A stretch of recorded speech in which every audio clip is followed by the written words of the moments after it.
Hello dear students, welcome back to Shri Krishna GS academy. तो SSC PYQ की series चल रही थी, पेज नंबर 20 तक कंप्लीट हो गया था। अब आइए शुरू करते हैं आज पेज नंबर 21 से। पेज नंबर 21 से शुरुआत करते हैं।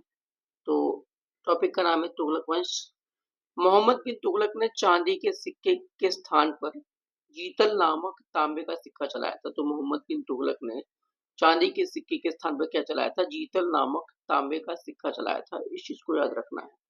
मोहम्मद बिन तुगलक, ठीक है, ये तुगलक वंश का शासक था और इसने चांदी के सिक्के के स्थान पर जीतल नामक तांबे का सिक्का चलाया था।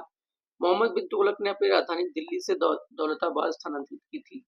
तो मोहम्मद बिन तुगलक ने अपनी राजधानी दिल्ली से दौलताबाद स्थानांतरित की थी, ठीक है। बाद में वापस उसको दोबारा से दौलताबाद से दिल्ली राजधानी लाना पड़ा। मोहम्मद बिन तुगलक ने विदेशी यात्रियों में से इब्न बतूता को राज्य सेवा में नियुक्त किया था। तो इब्न बतूता को राज्य सेवा में नियुक्त करने वाला कौन था? मोहम्मद बिन तुगलक, ठीक है। इब्न बतूता की एक रचना है, उसका नाम है रहला।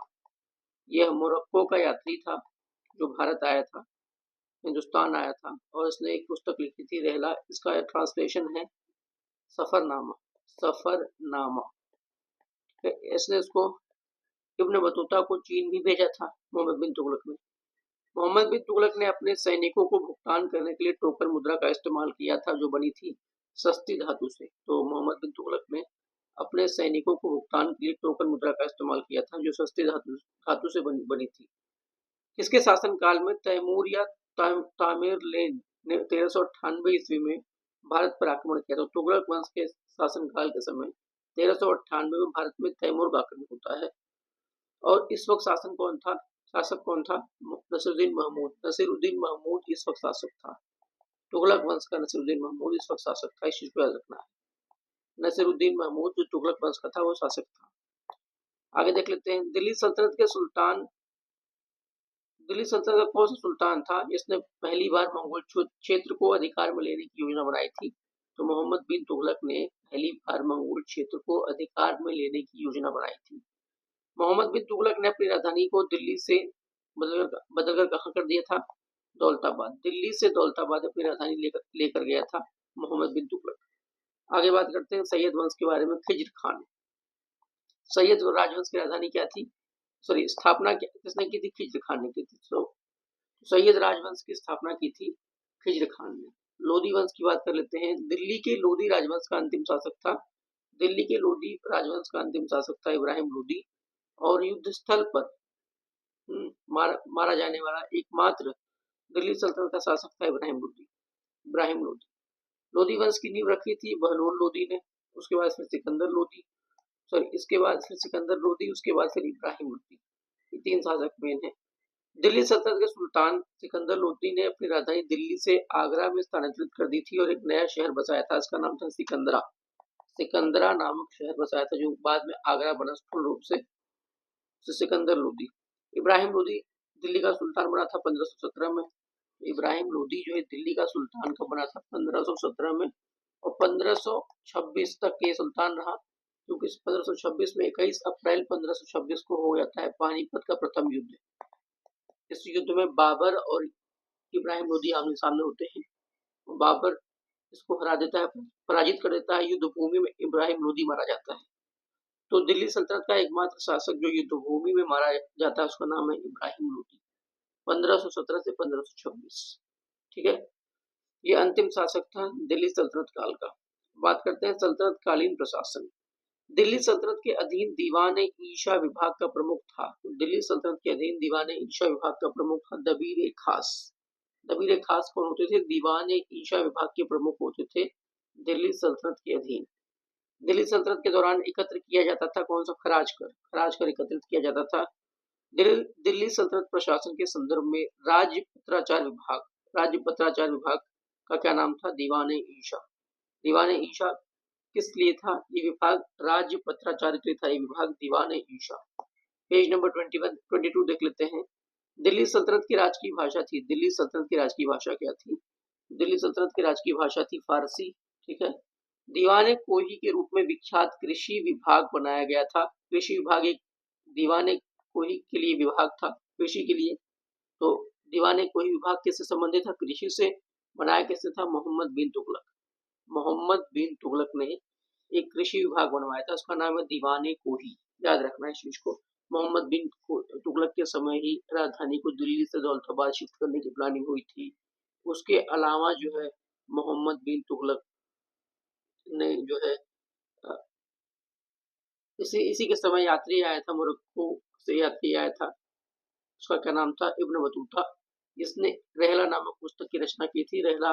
और इसने आपके जो मोरक्को का यात्री जो आया था इब्न बतूता, उसे चीन भी भेजा था। तुगलक राजवंश के सुल्तान मोहम्मद बिन तुगलक ने चांदी के सिक्के के स्थान पर तांबे के सिक्के चलाए थे। तो चांदी के सिक्के के स्थान पर तांबे के सिक्के चलाने वाला कौन? मोहम्मद बिन तुगलक। राजधानी दिल्ली से दौलताबाद परिवर्तित करने वाला मोहम्मद बिन तुगलक। इसी के समय कौन आया था?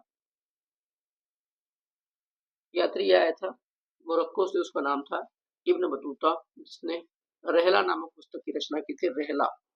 इसको एक और इसका जो ट्रांसलेशन है वो है सफरनामा के रूप में। तो मोहम्मद बिन तुगलक, इस चीज को याद रखना है आपको। दिल्ली सल्तनत में राज्य और प्रशासन के संदर्भ में मुक्ति शब्द का क्या अर्थ था? दिल्ली सल्तनत में राज्य और प्रशासन के संदर्भ में मुक्ति शब्द का अर्थ क्या था? भूमि अभिहस्तांकन, जिसे इक्ता कहा जाता था, का धारक। तो भूमि अभिहस्तांकन जो है, जिसे इक्ता कहा जाता था, तो इक्ता धारक को मुक्ति भी कहते थे। इक्ता धारक को मुक्ति भी कहा जाता था दिल्ली सल्तनत के में राज्य और प्रशासन के संदर्भ में। आपको पता होना चाहिए कि इक्ता व्यवस्था या इक्तादारी व्यवस्था किसने शुरू की थी? इल्तुतमिश ने। इल्तुतमिश ने इक्तादारी व्यवस्था शुरू की थी। इल्तुतमिश का शासनकाल कब से कब तक था? 1210 से लेकर के 1236। इल्तुतमिश के शासनकाल के दौरान विशेष गुलामों को सैन्य सेवा के लिए खरीदा जाता था, जिन्हें कहा जाता था बंदगान। तो इल्तुतमिश के शासनकाल के दौरान, और बाद में फिर फिरोज शाह तुगलक ने जो है दीवान ए बंदगान नामक से एक विभाग भी बनाया था। दीवान ए बंदगान नामक एक विभाग भी बनाया था, इसके लिए फिरोज शाह तुगलक ने बनाया था गुलामों के लिए, तो दीवान ए बंदगान। आगे बात करते हैं सल्तनत कालीन स्थापत्य, आर्किटेक्चर ऑफ सल्तनत पीरियड। तो किस शहर में कुव्वत उल इस्लाम मस्जिद स्थित है? तो कुव्वत उल इस्लाम मस्जिद स्थित है दिल्ली में। इसकी स्थापना किसने करवाई थी? कुतुबुद्दीन ऐबक ने, जो कि दिल्ली सल्तनत का संस्थापक था, गुलाम वंश का संस्थापक था। कुतुबुद्दीन ऐबक, कुव्वत उल इस्लाम मस्जिद दिल्ली में। और 2.5 दिन का झोपड़ा जो कि राजस्थान में है, अजमेर में, उसका भी निर्माण कुतुबुद्दीन ऐबक। कुव्वत उल इस्लाम मस्जिद और दिल्ली में जो कुतुब मीनार है, उसका भी निर्माण शुरू करवाया था किसने? कुतुबुद्दीन ऐबक ने। इसका टाइमलाइन कब से कब तक था? 1206 से लेकर के 1210। ठीक है, 1210 में पोलो खेलते हुए या चौगान खेलते हुए घोड़े से गिरकर उसकी मृत्यु हो गई। लाख बख्श, पील बख्श, कुरान खान, ये सब इसकी जो है उपाधियां थी। और आगे देख लेते हैं इसकी राजधानी क्या थी? लाहौर थी इसकी राजधानी, दिल्ली इसकी राजधानी नहीं थी, इसको याद रखना है। इसके मृत्यु के बाद जो है आराम शाह गद्दी पर बैठता है कुछ महीनों के लिए, लेकिन आराम शाह को अपदस्थ कर इल्तुतमिश शासक बन जाता है। इल्तुतमिश उस वक्त जो है बदायूं का गवर्नर होता है जब शासक बनता है दिल्ली का। ठीक है, और ये वास्तविक शासक बन जाता है, वास्तविक दिल्ली का वास्तविक संस्थापक बन जाता है इल्तुतमिश। 1210 से लेकर के 1236 तक शासक रहता है। आगे देख लेते हैं दिल्ली में खिलजी वंश के स्मारक अलाई दरवाजा में लाल बलुआ पत्थर का उपयोग हुआ है। तो अलाई दरवाजा का निर्माण किसने करवाया था? अलाई दरवाजा का निर्माण करवाया था अलाउद्दीन खिलजी ने, जिसका शासनकाल कितना है? 1296 से लेकर के 1316 तक वो शासक था अलाउद्दीन खिलजी। कुतुब मीनार, ये इंडो इस्लामिक आर्किटेक्चर का एक उदाहरण है, दिल्ली में ये स्थित है कुतुब मीनार। कुतुब मीनार का जो निर्माण कार्य है, इसको प्रारंभ करवाया था कुतुबुद्दीन ऐबक ने। कुतुबुद्दीन ऐबक ने इसका निर्माण कार्य प्रारंभ करवाया था। हालांकि उसके निर्माण कार्य पूरा होने से पहले ही, पूर्ण होने से पहले उसकी मृत्यु हो जाती है। तो निर्माण कार्य पूर्ण किसने करवाया था? इल्तुतमिश ने करवाया था।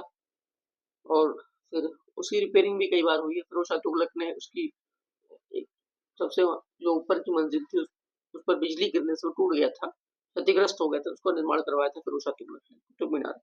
किसकी याद में बनाया गया था? ये एक सूफी संत थे ख्वाजा कुतुबुद्दीन बख्तियार काकी, तो उनके याद में इसको बनवाया, उनके स्मारक के रूप में से बनवाया गया था कुतुब मीनार।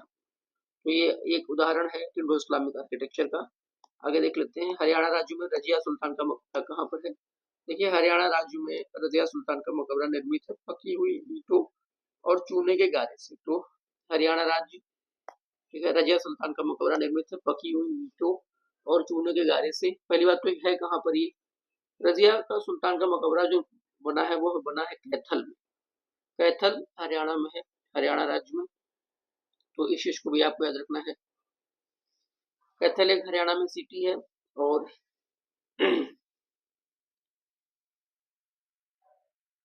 कैथल जिला भी है। रजिया सुल्तान 1236 से लेकर के 1240 तक दिल्ली की पहली महिला शासिका थी, पहली महिला सुल्तान थी 1236 से लेकर के 1240। यह इल्तुतमिश की पुत्री थी, ठीक है। और हरियाणा में इनकी कब्र है या इनका मकबरा है हरियाणा के कैथल में। कुतुब मीनार में 5वें तल का निर्माण किसके शासनकाल के दौरान हुआ था? मैंने आपसे कहा कि इसकी चौथी मंजिल के ऊपर बिजली गिर गई थी और वो टूट क्षतिग्रस्त हो गया था। तो साथ चौथी मंजिल का निर्माण करवा करके रिपेयरिंग करवा के 5वीं तल का निर्माण, 5वीं मंजिला का निर्माण किसने करवाया था?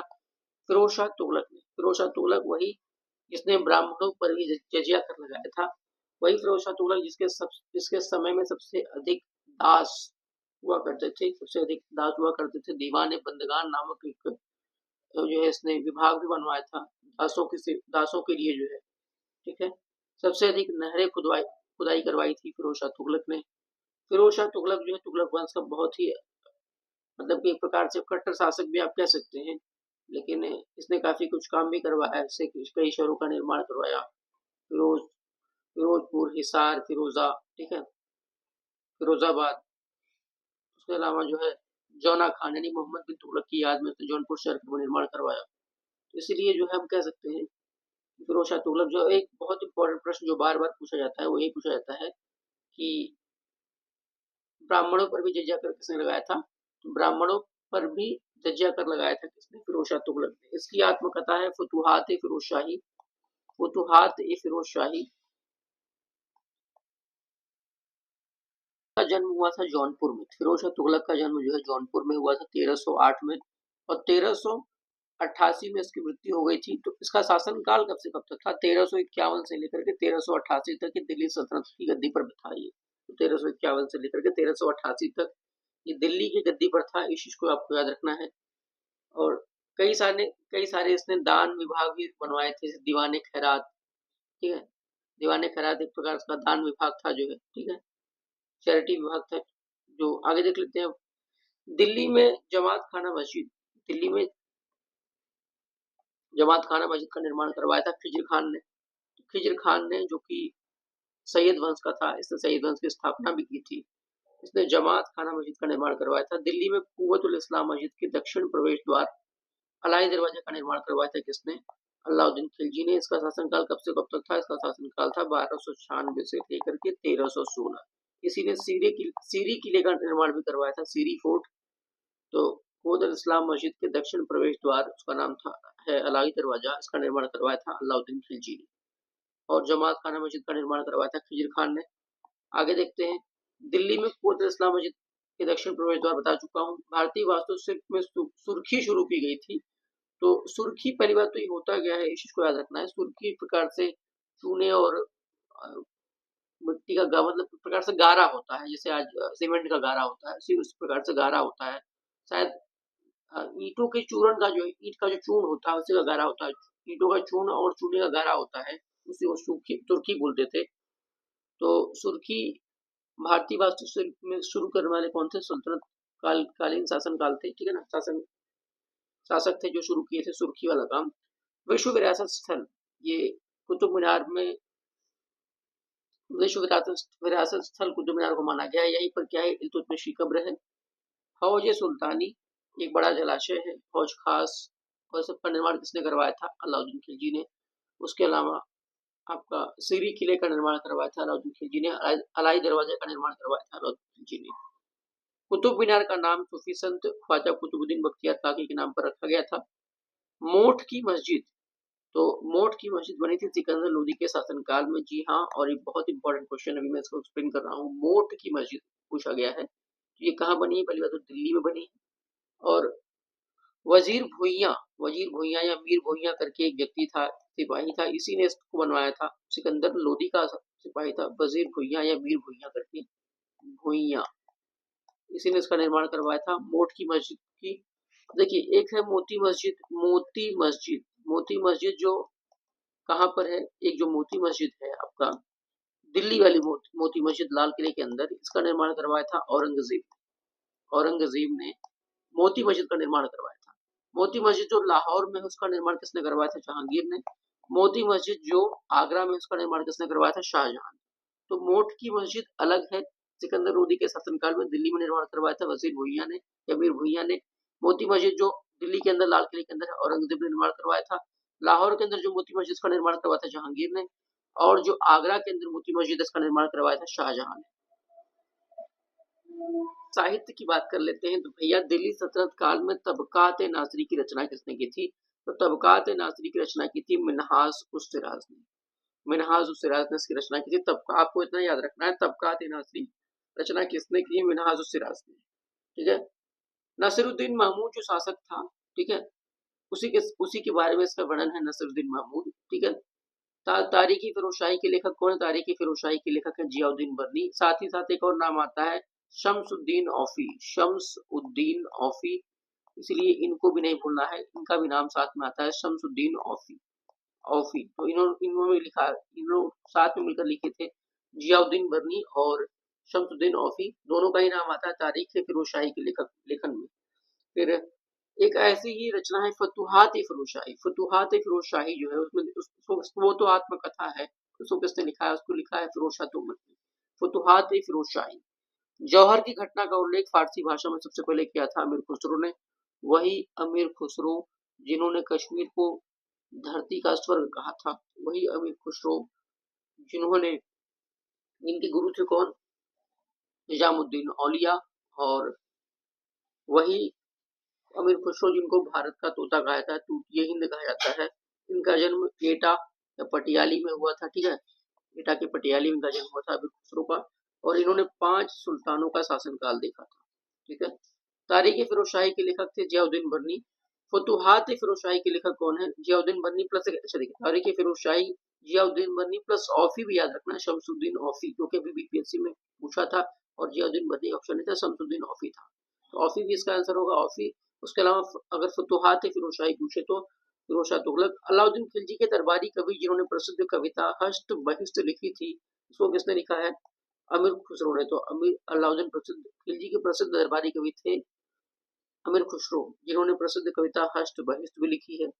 भारत का तोता के नाम से जाना जाता है अमीर खुसरो को, भारत का तोता अमीर खुसरो।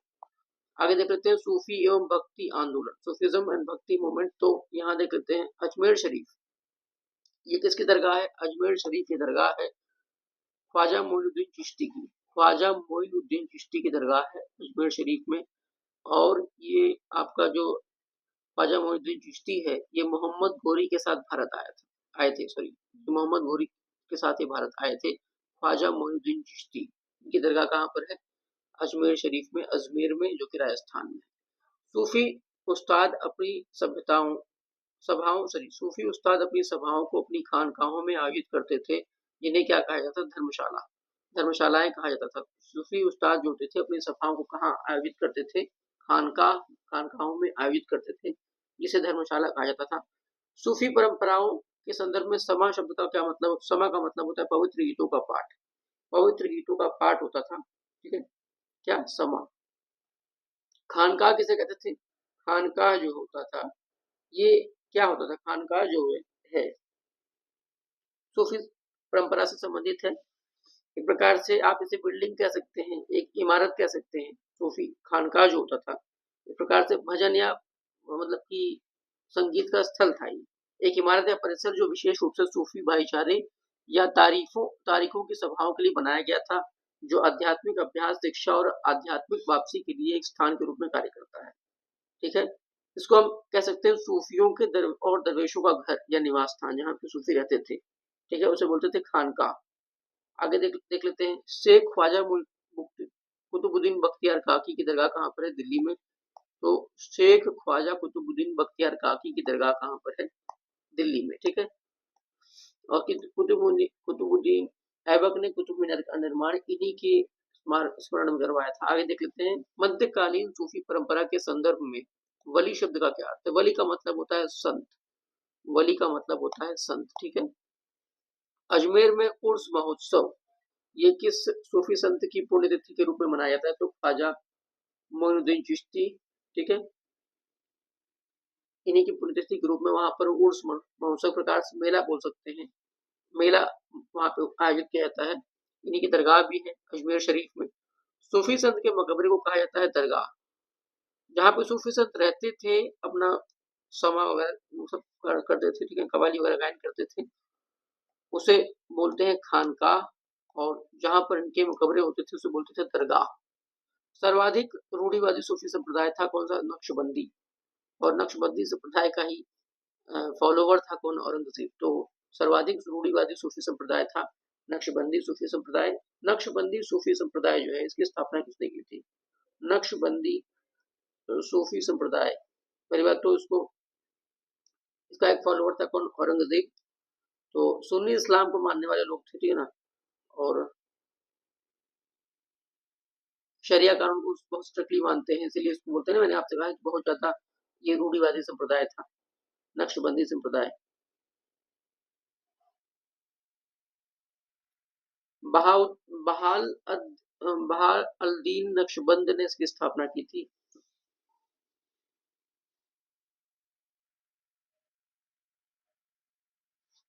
ख्वाजा बहाउद्दीन नक्शबंदी नक्शबंद इसके संस्थापक थे, ठीक है। उसके अलावा उत्तराधिकारी कौन थे? बाकी बिल्ला और शेख अहमद सरिंदी। शेख अहमद सरिंदी और बाकी बिल्ला जो है, ये सब क्या थे?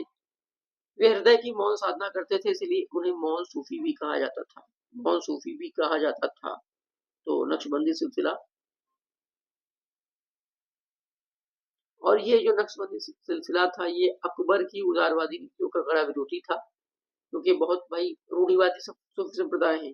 और मैंने आपसे पहले भी कहा कि अकबर इसी का फॉलोवर था जो है, ठीक है। आगे देख लेते हैं, भक्ति आंदोलन। दक्षिण भारत के उस भक्ति संत का नाम जो प्रारंभ में जैन थे और 12वीं शताब्दी में एक चालुक्य राजा के दरबार में मंत्री थे। दक्षिण भारत के उस भक्ति संत का नाम क्या है? तो बासवन्ना। लिंगायत संप्रदाय आपने समुदाय आपने सुना होगा कर्नाटक में, तो इसी के संस्थापक थे ये प्रारंभ में जैन थे, बाद में 12वीं शताब्दी में एक चालुक्य राजा के दरबार में मंत्री भी थे ये बासवन्ना, ठीक है। तो लिंगायत के संपादक, ये संस्थापक थे लिंगायत के फाउंडर है ये, ठीक है। तो लिंगायत संप्रदाय शैव संप्रदाय का एक उप संप्रदाय है। तो ये शैव संप्रदाय का ही एक उप संप्रदाय है और इसकी स्थापना की थी 12वीं शताब्दी में समाज सुधारक बासवन्ना ने।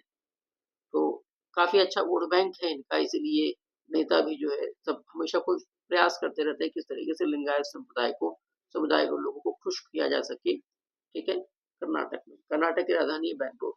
19वीं शताब्दी में मध्य भारत में सतनामी आंदोलन की स्थापना की थी किसने? गुरु घासीदास ने। तो सतनामी आंदोलन की स्थापना किसने की थी? गुरु घासीदास ने। इस चीज को आपको याद रखना है। गुरु घासीदास नेशनल पार्क भी है, टाइगर रिजर्व भी है, कहाँ पर? छत्तीसगढ़ में। गुरु घासीदास, तो ये इन्होंने सतनामी आंदोलन की स्थापना की थी। इनका जन्म हुआ था छत्तीसगढ़ में 1756 में, और 1850 में नागपुर प्रांत में इनकी जो है मतलब की मृत्यु हो गई थी। तो गुरु घासीदास ये भारत के एक संत थे जो छत्तीसगढ़ राज्य के बलौदाबाजार जिले में इनका जन्म हुआ था, ठीक है ना, इनका जन्म हुआ था। तो इसीलिए गुरु Ghasidas national park, tiger reserve सब कहाँ पर है आपका? छत्तीसगढ़ में, ठीक है। और उन्होंने मध्य भारत में सतनामी आंदोलन की स्थापना की थी 19वीं शताब्दी में, गुरु घासीदास। पुष्टि मार्ग नामक भक्ति संप्रदाय के संस्थापक थे वल्लभाचार्य, ठीक है ना। और वल्लभाचार्य भगवान राम पर केंद्रित भक्ति आंदोलन के अग्रदूत थे रामानंद। भगवान राम पर केंद्रित भक्ति आंदोलन के अग्रदूत थे कौन? रामानंद। प्रारंभिक 8वीं सदी के दौरान भारत के एक दार्शनिक और धर्मशास्त्री थे जिन्होंने अद्वैत वेदांत के सिद्धांत को समेकित किया था। तो अद्वैत वेदांत की बात आएगी, अद्वैत वेदांत की बात अगर आएगी, और 8वीं सदी के सब टाइम पे थे, तो कौन थे? आदि शंकराचार्य। अगर विशिष्ट देखिए बहुत सारे सिद्धांत थे, अगर विशिष्टाद्वैत सिद्धांत कहें तो कौन? रामानंद। रामानंद का नाम जो आता है विशिष्टाद्वैत, रामानंद का नाम जो है ये आता है विशिष्ट अद्वैत संप्रदाय, ये दर्शन को लेकर के। और जबकि ये आदि शंकराचार्य ये अद्वैत वेदांत सिद्धांत के थे, ठीक है ना, अद्वैत वेदांत। पुष्टि मार्ग भी हम ऊपर बढ़ गया है, वल्लभाचार्य। महाराष्ट्र के एक संत कौन थे, तो चोखा मेला ये एक संत थे महाराष्ट्र के। भगवान विठोबा की स्तुति में गाया जाने वाला भक्ति काव्य का एक रूप है अभंग। अभंग क्या होता था, भगवान विठोबा, विठोबा जी का मंदिर है पंढरपुर में, तो इनकी स्तुति में गाया जाने वाला भक्ति काव्य का क्या रूप है, अभंग उसे बोलते थे। तुलसीदास की रचना रामचरितमानस ये अवधी भाषा में लिखी गई थी। तुलसीदास जी का जन्म कहाँ होता है, ये राजापुर में होता है, बांदा के राजापुर, राजापुर गांव में, बांदा भी कहाँ पर है आपका, बांदा जिले में। चैतन्य जिन्हें श्री गौरांग के नाम से भी जाना जाता है, ये कहाँ इनका जन्म हुआ था, ये इनका जन्म हुआ था नादिया में, पश्चिम बंगाल में। और ये एक लोकप्रिय वैष्णव संत और सुधारक थे। सबसे बड़ी बात, ये किस संप्रदाय से बिलोंग करते हैं, इनका संप्रदाय था गौड़ीय संप्रदाय, गौड़ीय संप्रदाय, गौड़ीय संप्रदाय, इसको भी याद रखना है, गौड़ीय संप्रदाय, चैतन्य महाप्रभु, ठीक है। लाल डेड जो कि 14वीं शताब्दी की महिला संत थी, की गिनती कश्मीरी भाषा की आरंभिक और सबसे प्रसिद्ध कवियत्रियों में से एक की जाती है। तो लाल डेड जो है 14वीं शताब्दी की महिला संत थी और इनकी गिनती कश्मीरी भाषा की आरंभिक और सबसे प्रसिद्ध कवियत्रियों में की जाती है। गोरा कुम्हार ये क्या थे, एक हिंदू संत थे जो भक्ति आंदोलन और महाराष्ट्र के वारकरी संप्रदाय से जुड़े हुए थे। गोरा कुम्हार हिंदू संत थे जो भक्ति आंदोलन और महाराष्ट्र के वारकरी संप्रदाय से संबंधित थे, इसको भी याद रखना है। गोरा कुम्हार ये महाराष्ट्र से संत थे। 1267 में इनका जन्म हुआ था उस्मानाबाद में, ठीक है, और 1317 में इनकी मृत्यु हो जाती है। हिंदू संत थे ये, भक्ति मूवमेंट से रिलेटेड थे, वर्करी सेक्ट से इनका संबंध था, तो इस चीज को याद रखना है। प्रारंभिक भक्ति आंदोलनों में से एक अलवारों के नेतृत्व में वे भक्त थे, कौन, विष्णु। जो अलवार जो थे वो विष्णु के भक्त थे दक्षिण भारत में। अलवारों की मैंने आपसे पहले भी कहा था कि अलवार जो थे विष्णु के उपासक थे। दक्षिण भारत में अलवार और नैनार बहुत इंपॉर्टेंट है। अलवार जो है ये विष्णु भगवान के उपासक थे और उनकी संख्या जो थी 63 के आसपास थी, ठीक है, 63 संत हुआ करते थे अलवार में। और नैनार जो है वो शिव के उपासक थे, यानी शैव थे। नैनार जो है ये शिव के उपासक थे, यानी शैव थे। आपको सॉरी मैंने तभी 63 बता दिया था। 12 अलवारों की संख्या कितनी थी, 12 थी जो है। और उसमें जैसे कि शंकर देव एक प्रकार एक इम्पोर्टेंट नाम इसमें आता है। और 63 नैनार थे। नैनारों की संख्या कितनी थी, 63। नैनार की संख्या कितनी थी, 63। नैनार शिव के उपासक थे और अलवार भगवान विष्णु के उपासक थे, वैष्णव थे। ज्ञानेश्वर 13वीं शताब्दी के एक मराठी संत थे जिन्होंने ज्ञानेश्वरी लिखी थी, हाँ, जिन्होंने ज्ञानेश्वरी की रचना की थी। और जो भगवत गीता पर एक कमेंट्री है, तो भगवत गीता पर कमेंट्री लिखी थी ज्ञानेश्वरी के नाम से किसने, संत ज्ञानेश्वर। संत ज्ञानेश्वर ने 2-3 चीजें मैं और क्लियर कर देना चाहता हूँ। सबसे पहले तो पंढरपुर, पंढरपुर जो है ये महाराष्ट्र के सोलापुर जिले में, महाराष्ट्र के सोलापुर जिले में है, भगवान विठोबा का मंदिर है यहाँ पर। तो पंढरपुर ये सोलापुर जिले में है महाराष्ट्र के, और सोलापुर जिला, ठीक। ज्ञानेश्वरी, ज्ञानेश्वरी की रचना किसने की थी, ज्ञानेश्वरी की रचना की थी संत ज्ञानेश्वर ने। इनका जन्म हुआ था 1275 में अपे गांव में, 1275 में इनका जन्म हुआ था अपे गांव में जो है। और अपे गांव कहाँ पर पड़ता है,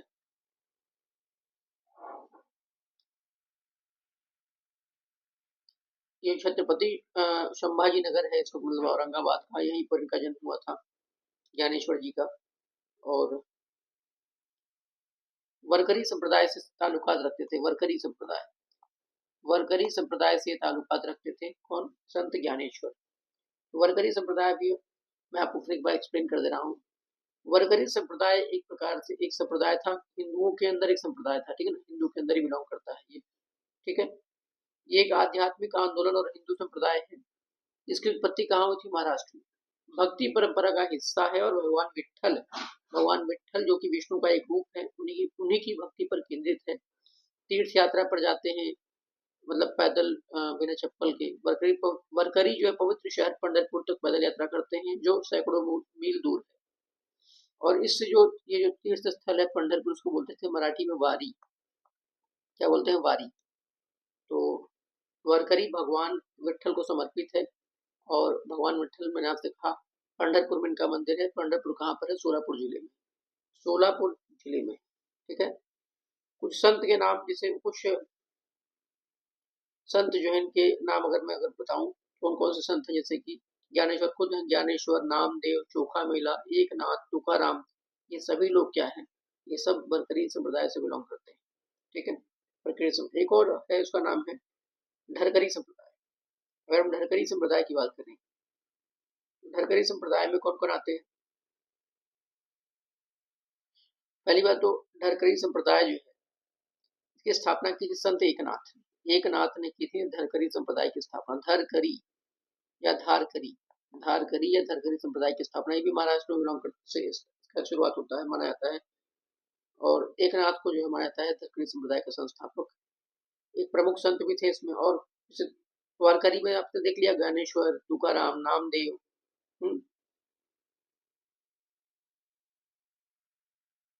और धरकरी संप्रदाय की स्थापना रामदेव ने, देखो आगे देख लेते हैं। धरकरी हो गया क्लियर। अब विजयनगर साम्राज्य से कुछ क्वेश्चन है। इतिहासकार विजयनगर साम्राज्य शब्द का प्रयोग करते हैं। समकालीनों ने इसे क्या माना था? कर्नाटक साम्राज्य के रूप में वर्णित किया है। तो वैसे भी जो विजयनगर जो साम्राज्य है, आज के कर्नाटक के आसपास है, ये हम्पी, हम्पी वाला जो क्षेत्र है वही आपका वैसे 31वां जिला बना था विजयनगर कर्नाटक। कर्नाटक की राजधानी बेंगलुरु है, और हम्पी में से अवशेष मिलते हैं। तो विजयनगर साम्राज्य की राजधानी क्या थी? हम्पी। विजयनगर के सम्राट कृष्णदेव राय ने अपनी माता के नाम पर विजयनगर के समीप नागलपुरम नामक एक उपनगर की स्थापना की थी। तो कृष्णदेव राय ने अपनी माता के नाम पर विजयनगर के समीप नागलपुरम नामक एक उपनगर की स्थापना की थी। पत्तनूलकर गुजरात क्षेत्र से विजयनगर राज्य में चले गए थे। वे क्या थे? रेशम बुनकर थे। तो पत्तनूलकर क्या होते थे? ये रेशम बुनकर थे। रेशम बुनकरों को पत्तनूलकर कहा जाता था। ये गुजरात क्षेत्र से कहाँ चले गए थे? विजयनगर राज्य में। फारसी दूत अब्दुल रजाक ये विजयनगर आया था किसके शासनकाल में? देवराय द्वितीय के शासनकाल में आया था फारसी दूत अब्दुल रजाक। कृष्णदेव राय ने तेलुगु में कृति लिखी, जिसका कृति की रचना की, उसका नाम था अमुक्तिमल्लता। तो कृष्णदेव राय ने तेलुगु में कृति लिखी थी, एक रचना की, जिसका नाम था अमुक्तिमल्लता। उसके अलावा संस्कृत में उन्होंने लिखा है जामवती कल्याणम। संस्कृत में उन्होंने लिखा है जामवती कल्याणम, जामवती कल्याणम, ठीक है। आगे देख लेते हैं। विजयनगर साम्राज्य के संस्थापक सामंत थे, नाम, ये कहाँ के सामंत थे? काकतीय राजवंश में। विजयनगर साम्राज्य के संस्थापक थे हरिहर एंड बुक्का। ये कहाँ के सामंत थे? ये काकतीय राजवंश जो वारंगल का था, वहां ये सामंत हुआ करते थे। विजयनगर साम्राज्य के तुलु वंश की स्थापना किसने की थी? कृष्णदेव राय ने। संगम की विजयनगर में पहली बात, विजयनगर की स्थापना किसने की थी? हरिहर और बुक्का ने।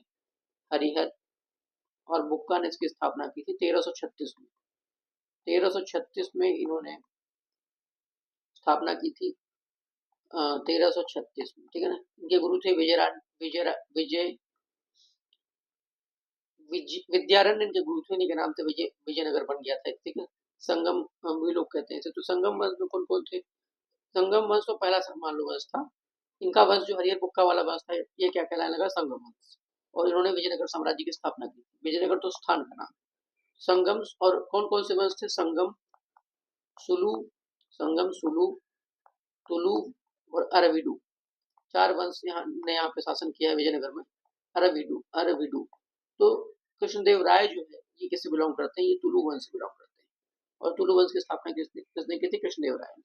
वही कृष्णदेव राय जिन्होंने तेलुगु भाषा में लिखा है क्या? अमुक्तिमल्लदा, और संस्कृत भाषा में लिखा है जामवती कल्याणम, अपनी माता के नाम पर नागलपुरम नामक एक शहर बसाया था, ठीक है। तो ये हो गया। विजयनगर साम्राज्य के संस्थापक कहाँ के सामंत थे? काकतीय, वारंगल। आगे देख लेते हैं।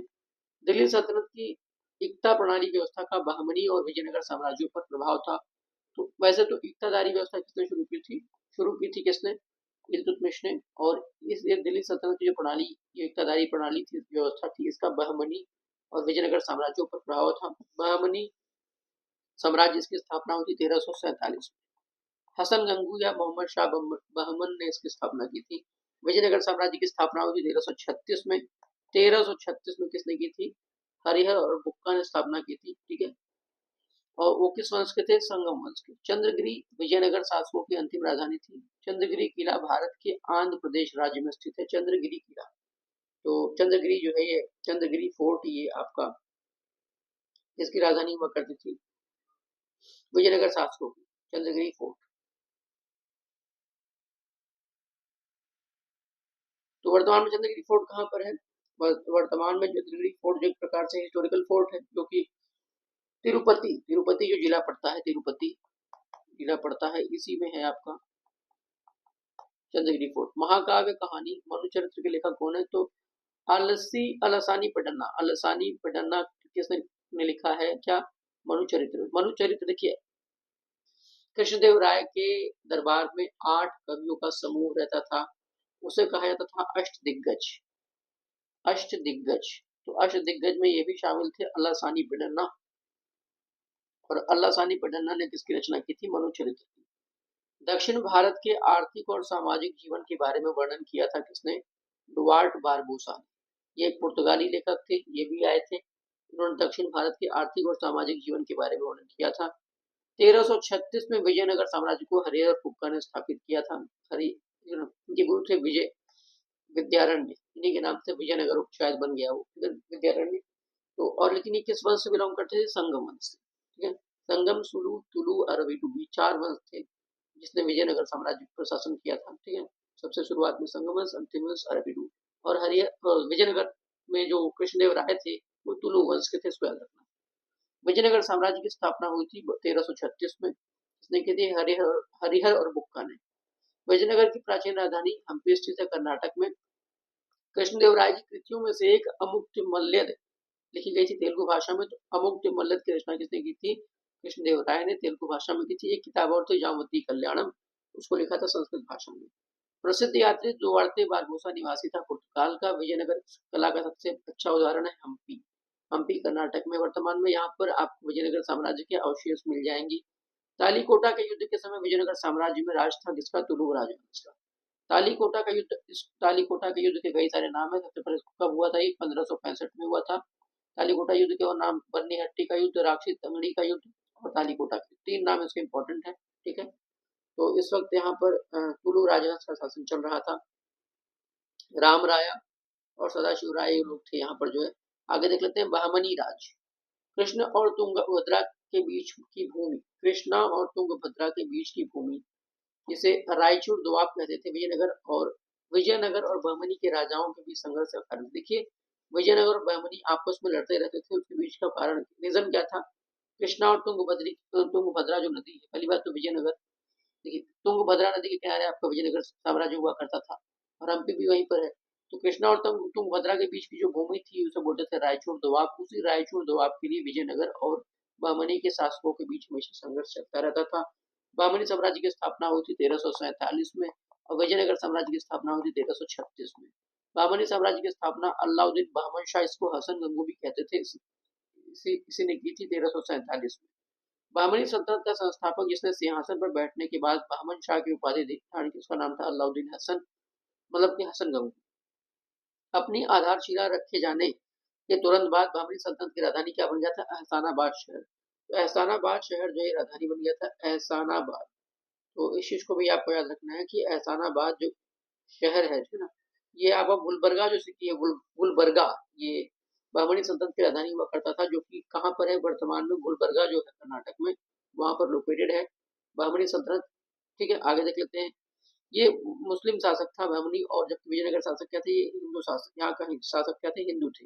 निजाम शाही राजवंश द्वारा शासित थी अहमदनगर सल्तनत। अहमदनगर सल्तनत आपको पता है, अहमदनगर का नाम, अहमदनगर एक जिला है महाराष्ट्र में। अहमदनगर का नाम बदल कर दिया गया है अहिल्याबाई नगर। और अहिल्याबाई, अहमदनगर वही है जिससे यहाँ पर एक किला था अहमदनगर किला, जहाँ पर औरंगजेब की मृत्यु हुई थी मार्च 1707। तो यहाँ पर निजाम शाही राजवंश हुआ करता था अहमदनगर में, निजाम शाही राजवंश। ठीक है, ये कहाँ पर है? अहमदनगर में है। और तो निजाम शाही वंश की स्थापना किसने की थी? मलिक अहमद निजाम शाह ने इसकी स्थापना की थी 1490 में। उसने बहमन आर्मी को हरा करके 1490 में निजाम शाही राजवंश की स्थापना की थी। बहमनी राजवंश का संस्थापक था हसन गंगू। उसने हसन गंगू हसन गंगू मैंने आपसे बताया। अहमद एरी के ऊपर भी नाम आया था। अलाउद्दीन हसन के नाम से की उपाधि से इसने सत्ता गद्दी पर बैठा था ये हसन गंगू। कब बैठा था? 1347 में। 1347 में चांद बीबी शासिका थी। तो चांद बीबी जो है ये शासिका कहाँ की थी? अहमदनगर की शासिका थी चांद बीबी। चांद बीबी इंपॉर्टेंट है क्योंकि आपको पता है जो महिलाओं पे प्रश्न पूछे जाते हैं बहुत ज्यादा इंपॉर्टेंट है ये। बीजापुर के चांद बीबी जो है यहाँ पर सॉरी अहमदनगर दे दिया गया। ये बीजापुर सल्तनत की रीजेंट थी जो है, ठीक है ना, ये बीजापुर सल्तनत की। हालांकि इनका जन्म हुआ था कहाँ पर? अहमदनगर सल्तनत में इनका जन्म हुआ था। और लेकिन अली आदिल शाह की ये वाइफ थी। अली आदिल शाह की वाइफ थी। अली आदिल शाह कहाँ का था? बीजापुर का था। इनका जन्म हुआ था अहमदनगर सल्तनत में, लेकिन ये अली आदिल शाह की वाइफ थी, ठीक है। और इनका इनकी जो इनकी हत्या कर दी गई थी, मतलब कहाँ कहाँ कर दी गई थी? अहिल्यानगर। अहिल्यानगर यानी कि अहमदनगर।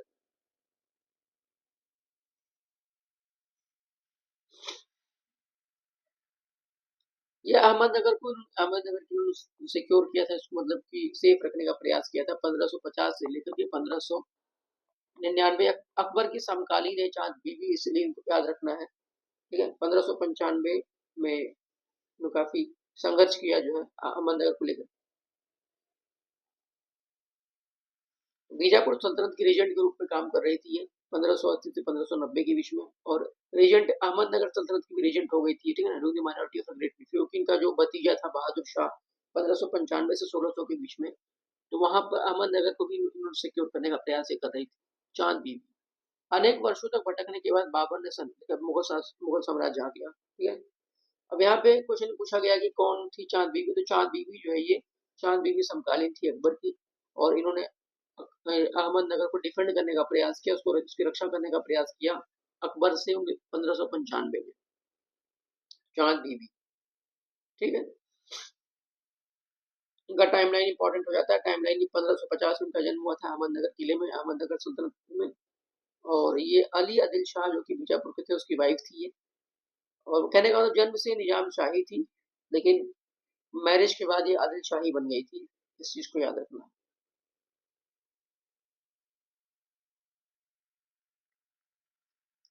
मुगल साम्राज्य की बात करते हैं तो अनेक वर्षों तक भटकने के बाद बाबर ने सन 1504 में काबुल पर अपना कब्जा कर लिया था। तो काबुल पर अपना कब्जा कर लिया था, नॉट बाबुल, काबुल पर कब्जा कर लिया था 1504 में। किसने? बाबर ने। बाबर के पिता का नाम था उमर शेख मिर्जा। उमर शेख मिर्जा, इस चीज को भी आपको ध्यान रखना है, उमर शेख मिर्जा। भारत पर अहमद शाह अब्दाली के आक्रमण के परिणाम स्वरूप पानीपत का तृतीय युद्ध हुआ था। पानीपत का तृतीय युद्ध कब हुआ था? 1761 में हुआ था, 14 जनवरी 1761। खिचड़ी का दिन था, याद रखना। 1761 किसके बीच में हुआ था? मराठों के बीच में और अहमद शाह अब्दाली के बीच में। मराठों की तरफ से कौन लड़ रहा था? विश्वास राव और सदाशिवराव भाऊ। आगे देख लेते हैं। पानीपत का प्रथम युद्ध बाबर और इब्राहिम लोदी के बीच हुआ था। अप्रैल 1526 में यह युद्ध हुआ था, अप्रैल 1526 में। और इब्राहिम लोदी 1517 से लेकर के 1526 तक ये शासक था, ठीक है। दिल्ली सल्तनत का इब्राहिम लोदी वंश का अंतिम शासक और दिल्ली सल्तनत का अंतिम शासक। दिल्ली सल्तनत का एकमात्र शासक जो युद्ध भूमि में मारा गया, इब्राहिम लोदी। पानीपत का प्रथम युद्ध बाबर और इब्राहिम लोदी के बीच लड़ा गया था। मुगल वंशज थे किसके? चंगेज खान के। और बाबर के संस्मरण या बाबरनामा, जिसे तुर्जु के बाबरी के नाम से भी जाना जाता है, जिसने लिखा था? बाबर ने लिखा है। और मसनवी या मुबाइन की रचना भी इसने की थी बाबर ने। और पहला मुगल बादशाह था बाबर, जो 1526 से 1530। बाबर ने तुलुगमा नामक युद्ध पद्धति की शुरुआत की थी, जिसमें सेना को विभिन्न डिवीजनों में विभाजित कर दिया जाता था ताकि दुश्मन को हर तरफ से घेरा जा सके, ठीक है। मुस्तफा और एक और नाम था इसमें जो तोपची थे इसके सेना में। 1526 में पानीपत में इब्राहिम लोदी को हराया तथा दिल्ली और आगरा पर कब्जा कर लिया किसने? बाबर ने। यही पानीपत का प्रथम युद्ध था। पानीपत हरियाणा में है। पानीपत में आपको पता होना चाहिए ऑयल रिफाइनरी भी है, तेल शोधन कारखाना भी है पानीपत में। यूपी में तेल शोधन कारखाना कहाँ है? यूपी में मथुरा में तेल शोधन कारखाना है। कल हमने एक वीडियो बनाया था, इसमें डिगबोई तेल शोधन कारखाना है भारत का।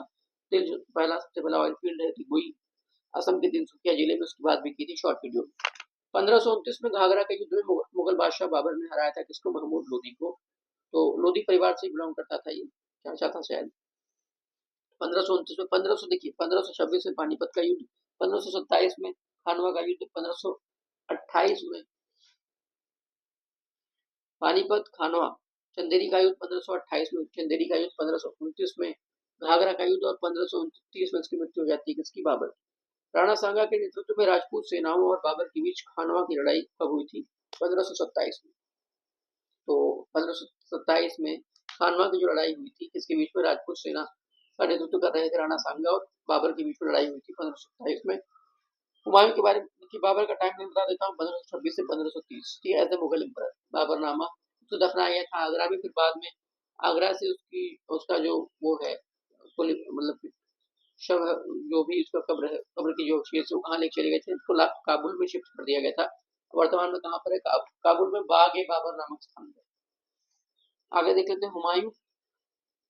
हुमायूं का जो टाइम लाइन रहा था, ये रहा था 1530 से 1540। उसके बाद फिर बीच में सूर्यवंश आ गया था 1540 से 1555 तक, फिर 1556 से लेकर के 1555-56 ये रहा। उसके बाद फिर किसके कौन गद्दी पर बैठ गया 1556 में?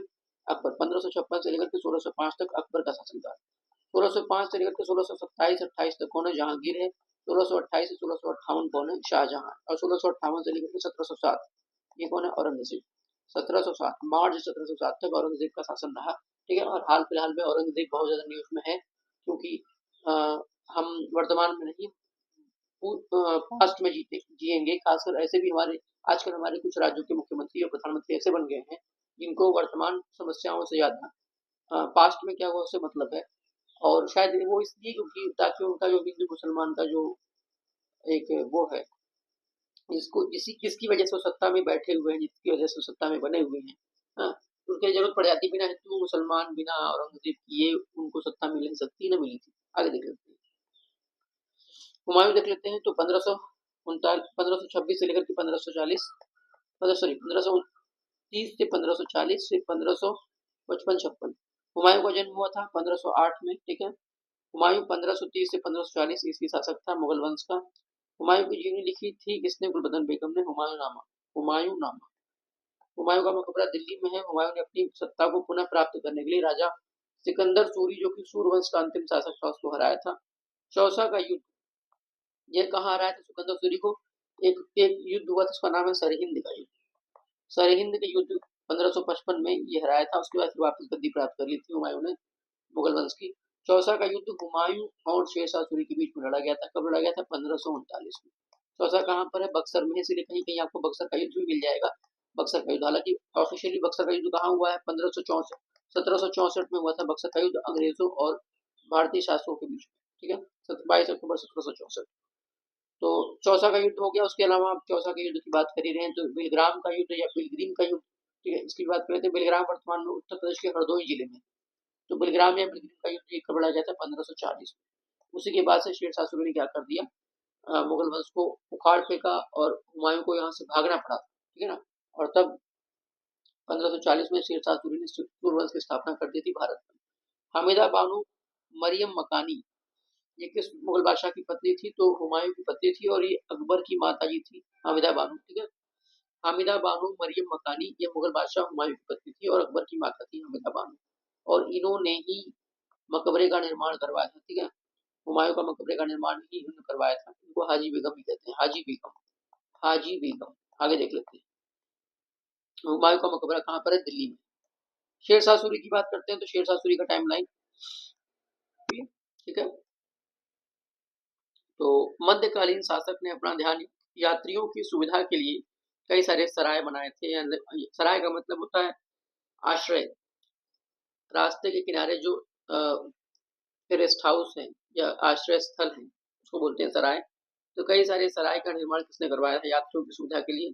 शेरशाह सूरी ने। शेरशाह सूरी जो है ये गद्दी पर बैठता है 1540 और 1545 में उसकी मृत्यु हो जाती है कालिंजर फोर्ट में। कालिंजर वर्तमान में कहाँ है? बांदा जिले में, उत्तर प्रदेश के।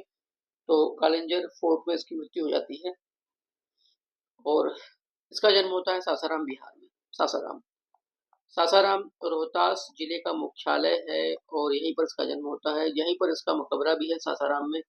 अष्टफलकी है ये मकबरा, अष्टफलकी है ये मकबरा, इसको भी याद रखना है बहुत ही। और शेरशाह सूरी जो है इसकी शिक्षा कहाँ हुई थी? जौनपुर में हुई थी, जौनपुर में इनकी शिक्षा हुई थी। और इनका मूल नाम क्या था? फरीद, इनका मूल नाम था फरीद। और शेर खान की इनको उपाधि किसने दी थी?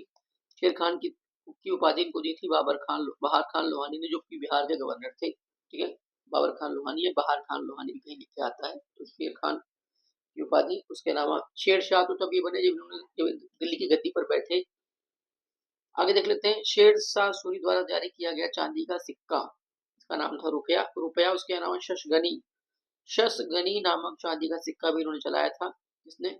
शेरशाह सूरी ने। तो रुपया की स्टार्टिंग किसने की थी? शेरशाह सूरी ने।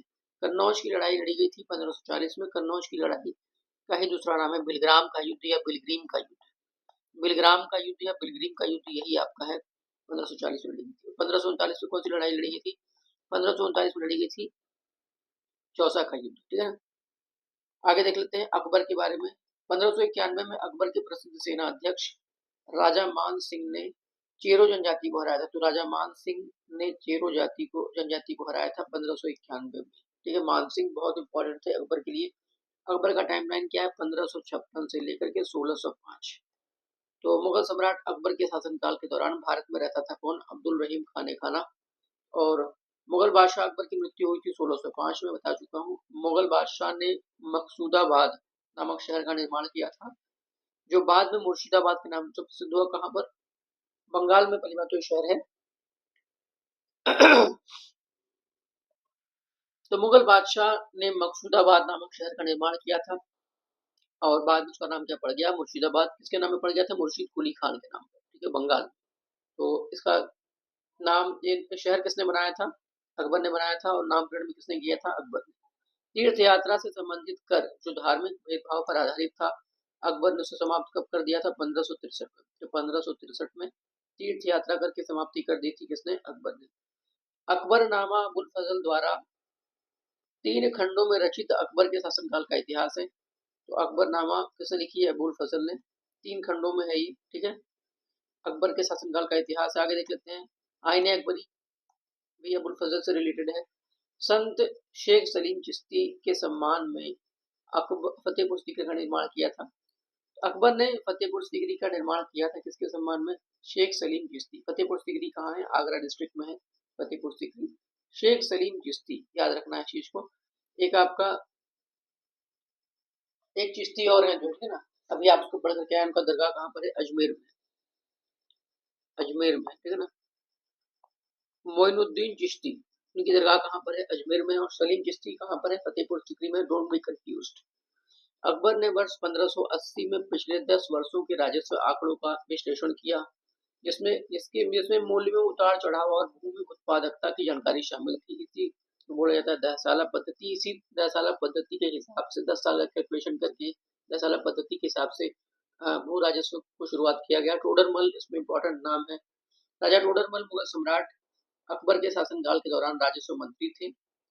दीन इलाही नाम से एक नई जीवन शैली धर्म की शुरुआत किसने की थी? अकबर ने 1582। इसी को तौहीद इलाही भी कहते हैं। बीरबल एकमात्र हिंदू था जिसने इस धर्म को अपनाया। अकबर के साम्राज्य में सेनापति कहलाते थे फौजदार।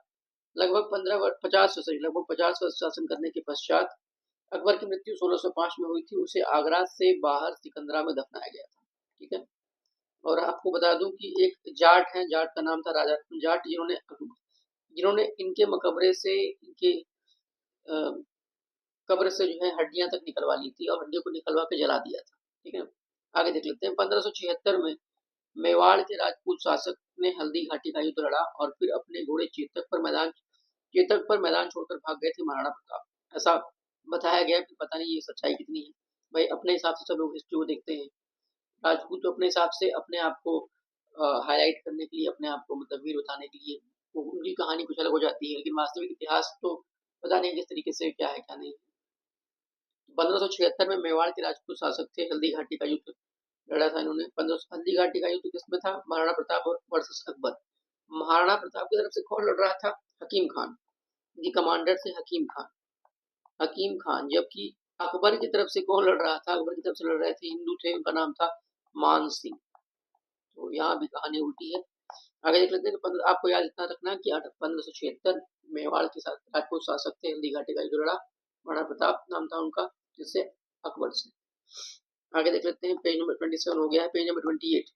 हुमायूं के उत्तराधिकारी का नाम था अकबर। इनका जन्म हुआ था हुमायूं के निर्वासन काल में, और वो उत्तराधिकारी कब बने थे? जब वो 13 वर्ष की उम्र में थे, तभी के पिता की मृत्यु हो गई थी, उनको गद्दी पर बैठा दिया गया था। तो अकबर का जन्म कहाँ हुआ था? अकबर का जन्म हुआ था जो है अमरकोट में, राजा वीर साल के महल में। तो और अकबर का राज्याभिषेक कहाँ किया गया था? अकबर का राज्याभिषेक जो है ये किया गया था कालानौर। कालानौर पंजाब में पड़ता है। तो अकबर के संरक्षक थे बैरम खान, इन्होंने इनका जो है वो किया, राज्याभिषेक किया, ठीक है ना, 1556 में। तो ये गुरदासपुर जिले में पड़ता है। वर्तमान में जो पंजाब है उसे राज्य के गुरदासपुर जिले में पड़ता है कालानौर, जहाँ पर अकबर का क्या हुआ था? राज्याभिषेक करवाया गया था। 1556 में मुगल साम्राज्य का सिंहासन प्राप्त हुआ था अकबर को। कालानौर में 13 वर्ष की उम्र में इनका राज्याभिषेक किया गया था। कालानौर पंजाब के गुरदासपुर जिले में है, और बैरम खान ने इनका राज्याभिषेक किया था। अपने शासनकाल के शुरुआती वर्षों के दौरान अकबर का शासन बैरम खान उनकी देखरेख में चल रहा था, क्योंकि भाई अकबर छोटे थे, 13 वर्ष की उम्र थी। और उसी टाइम 1556 में एक लड़ाई भी हो गई थी, उसका नाम था जो है पानीपत का द्वितीय युद्ध। उस युद्ध में हेमू और हेमू किसके अंदर में था? सिकंदर सूरी जो था उसका एक कमांडर था, सेनापति था। हेमू हेमचंद्र विक्रमादित्य भी कहते हैं। तो हेमू और अकबर के बीच लड़ाई थी। अकबर तो बस नाम का था, क्योंकि वह एक शासक था, वो लेकिन लड़ कौन रहा था? बैरम खान। तो 1564 में मुगल सेनाओं से लड़ते हुए गढ़कटंगा का बचाव करने के दौरान रानी दुर्गावती की मृत्यु हो गई थी। तो गढ़कटंगा जो है, आपको मैं सबसे पहले रानी दुर्गावती के बारे में बता दूं। रानी दुर्गावती जो है गोंड रानी थी, रानी दुर्गावती। और इन्हीं के नाम पर आपको पता होगा एक टाइगर रिजर्व जो है, ठीक है ना, ये भी बनाया गया है। ये भी है आपका मध्य प्रदेश में, बांदा जिले में इनका जन्म होता है कालिंजर में 5 अक्टूबर 1524 को, और जबलपुर में इनकी मृत्यु हो जाती है 1564 में। तो गोंडवाना की रानी थी ये 1550 से 64 के बीच में। और दलपत शाह से इनके पति का नाम क्या था? दलपत शाह। इस चीज को नहीं बोलना है, मैं लिखूंगा नहीं ज्यादा। दलपत शाह, इनके पति का नाम जो है वो दलपत शाह था। तो ये गढ़ राज्य की शासक महारानी थी। विवाह इनका हुआ था राजपूत राजा दलपत शाह से। और ये दलपत शाह कौन थे? दलपत शाह वही थे जिन्हें गोंड राजा संग्राम शाह ने गोद लिया था। तो मुगल साम्राज्य के खिलाफ इन्होंने अपने राज्य की रक्षा की थी। बांदा जिले में जन्म हुआ था, जबलपुर में इनकी मृत्यु हो गई थी। इनके पुत्र का नाम था वीर नारायण। तो इस तरीके से रानी दुर्गावती किस लिए प्रसिद्ध थी, मैं इस चीज को बता चुका हूँ। रानी दुर्गावती बहुत इंपॉर्टेंट क्वीन, टाइमलाइन इंपॉर्टेंट है। तो अपनी संस्कृति की रक्षा और गौरव के सम्मान की प्रतीक के रूप में उनके बलिदान को याद किया जाता है। और बांदा जिले में इनका जन्म हुआ था। गोंड किंगडम की रानी थी रानी दुर्गावती। भारत में मध्ययुगीन काल के विद्वान अबुल फजल दरबारी थे किसके? अकबर के। तो अबुल फजल जो है दरबारी थे किसके? अबुल फजल। आईन अकबरी की रचना इन्होंने की थी अबुल फजल, ठीक है। अबुल फजल को बहुत इंपॉर्टेंट है, ऑथर है अबुल फजल की रचना। इनका जन्म हुआ था 1551 में, आगरा में इनका जन्म हुआ था। और बाद में जहांगीर के इशारे पर जो है, ठीक है ना, इनकी हत्या कर दी जाती है। तो दक्षिण भारत में इनकी जो है हत्या कर दी जाती है। किस लिए प्रसिद्ध थे? इन्होंने, ये अकबर के ग्रैंड वजीर थे, अकबरनामा के लेखक थे, और 3 खंडों में अकबर के शासनकाल का आधिकारिक इतिहास लिखा है। और 1602 में जो है इनकी हत्या करवा दी जाती है अबुल फजल की। अबुल फजल, आईन अकबरी, अकबरनामा, ये सब बहुत इंपॉर्टेंट है।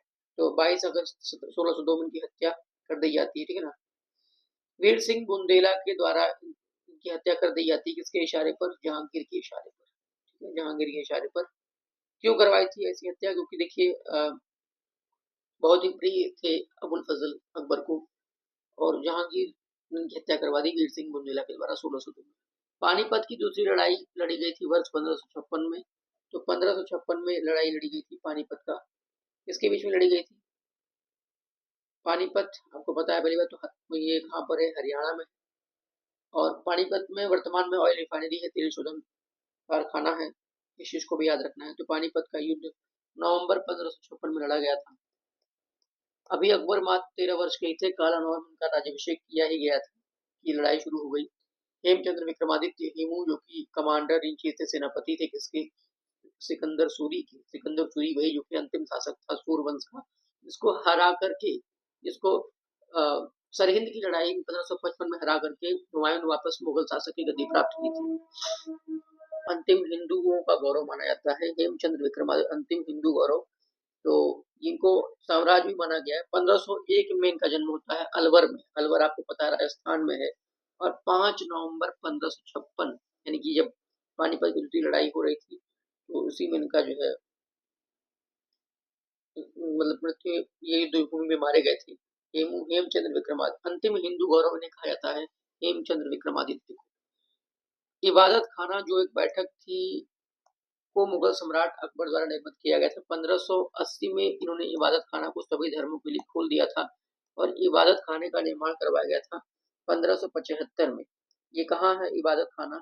इबादत खाना जो फतेहपुर सीकरी में था, जो ठीक है ना, 1575 में इसको बनवाया गया था और 1580 में सभी धर्मों के अनुयायियों के लिए खोल दिया गया था इबादत खाना। ठीक है, धर्म संबंधी बातचीत होती थी, डिस्कशन हुआ करती थी। सम्राट अकबर के दरबार में टोडरमल क्या थे? वित्त मंत्री थे टोडरमल, ये वित्त मंत्री थे टोडरमल को याद रखना। दहसाला जब्ती और बंदोबस्त सब व्यवस्था इन्हीं की देन है, राजा टोडरमल। बहुत इंपॉर्टेंट नाम है, इनको भी आपको याद रखना है। लहरपुर में इनका जन्म होता है और मतलब कि इनका जो टाइमलाइन है आपका 1589 में इनकी मृत्यु हो जाती है 1589 में, और 1523-24 में इनका जन्म होता है 1589 में, 1589 में इनका जन्म होता है। ये फाइनेंस मिनिस्टर थे, वित्त मंत्री थे राजा टोडरमल। ठीक है, दसाला पद्धति, जब्ती पद्धति सब इन्हीं की देन थी राजा टोडरमल। ठीक है ना, आगे देख लेते हैं।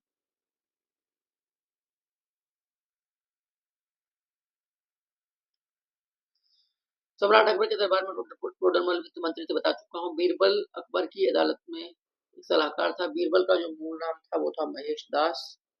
बीरबल का जो मूल नाम था वो क्या था? महेश दास। और बीरबल के बारे में भी कुछ काफी कुछ जानने की जरूरत है। ये अकेला एकमात्र हिंदू था जिसने दीन इलाही जो नया धर्म स्टार्ट किया था, अकबर ने उसको उन्होंने ग्रहण किया था। ठीक है, दीवाने विजारत थे, सॉरी इनके बारे में थोड़ा मैं बता दूं आपको। वित्त मंत्री यानी दीवाने विजारत थे ये टोडर के दरबार में। कौन? टोडरमल।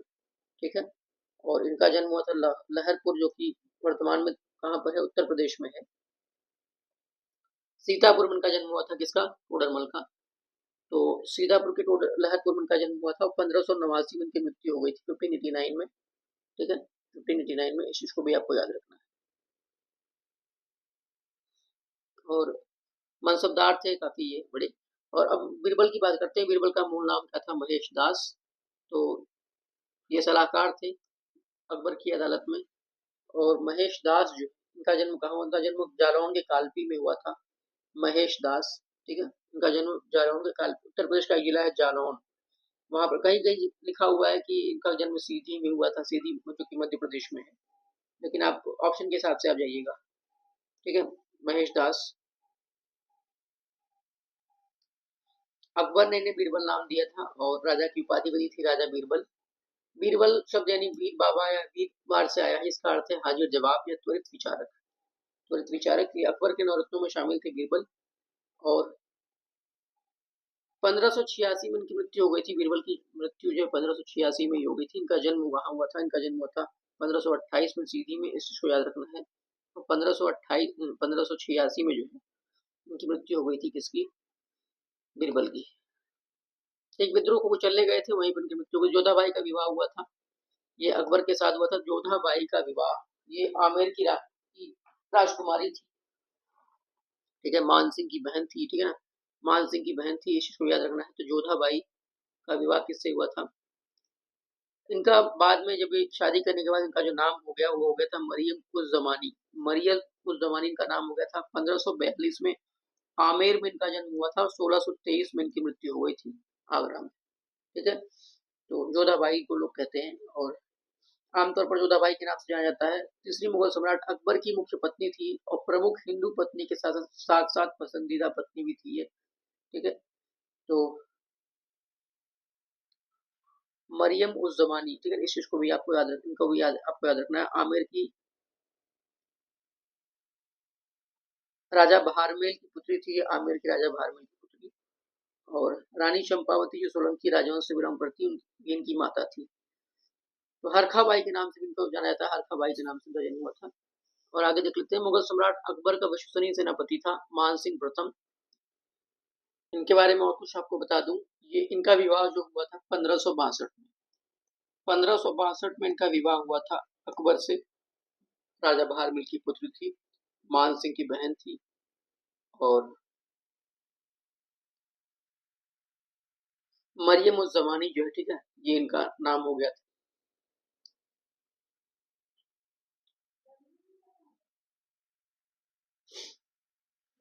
कि मैंने भी कहा कि ये मान सिंह की बहन थी, एक्चुअली में मान सिंह की आंटी थी ये जोधाबाई। 1562 में मान सिंह ने जो है अकबर के दरबार में रहने लगे थे, मतलब कोई मान सिंह 1562 जिस साल विवाह हुआ था जोधाबाई का अकबर के साथ, उसी वर्ष से मान सिंह अकबर के दरबार में रहने लगे। और उसके बाद फिर बाद में आपको पता होगा कि नवरत्नों में मान सिंह भी शामिल थे।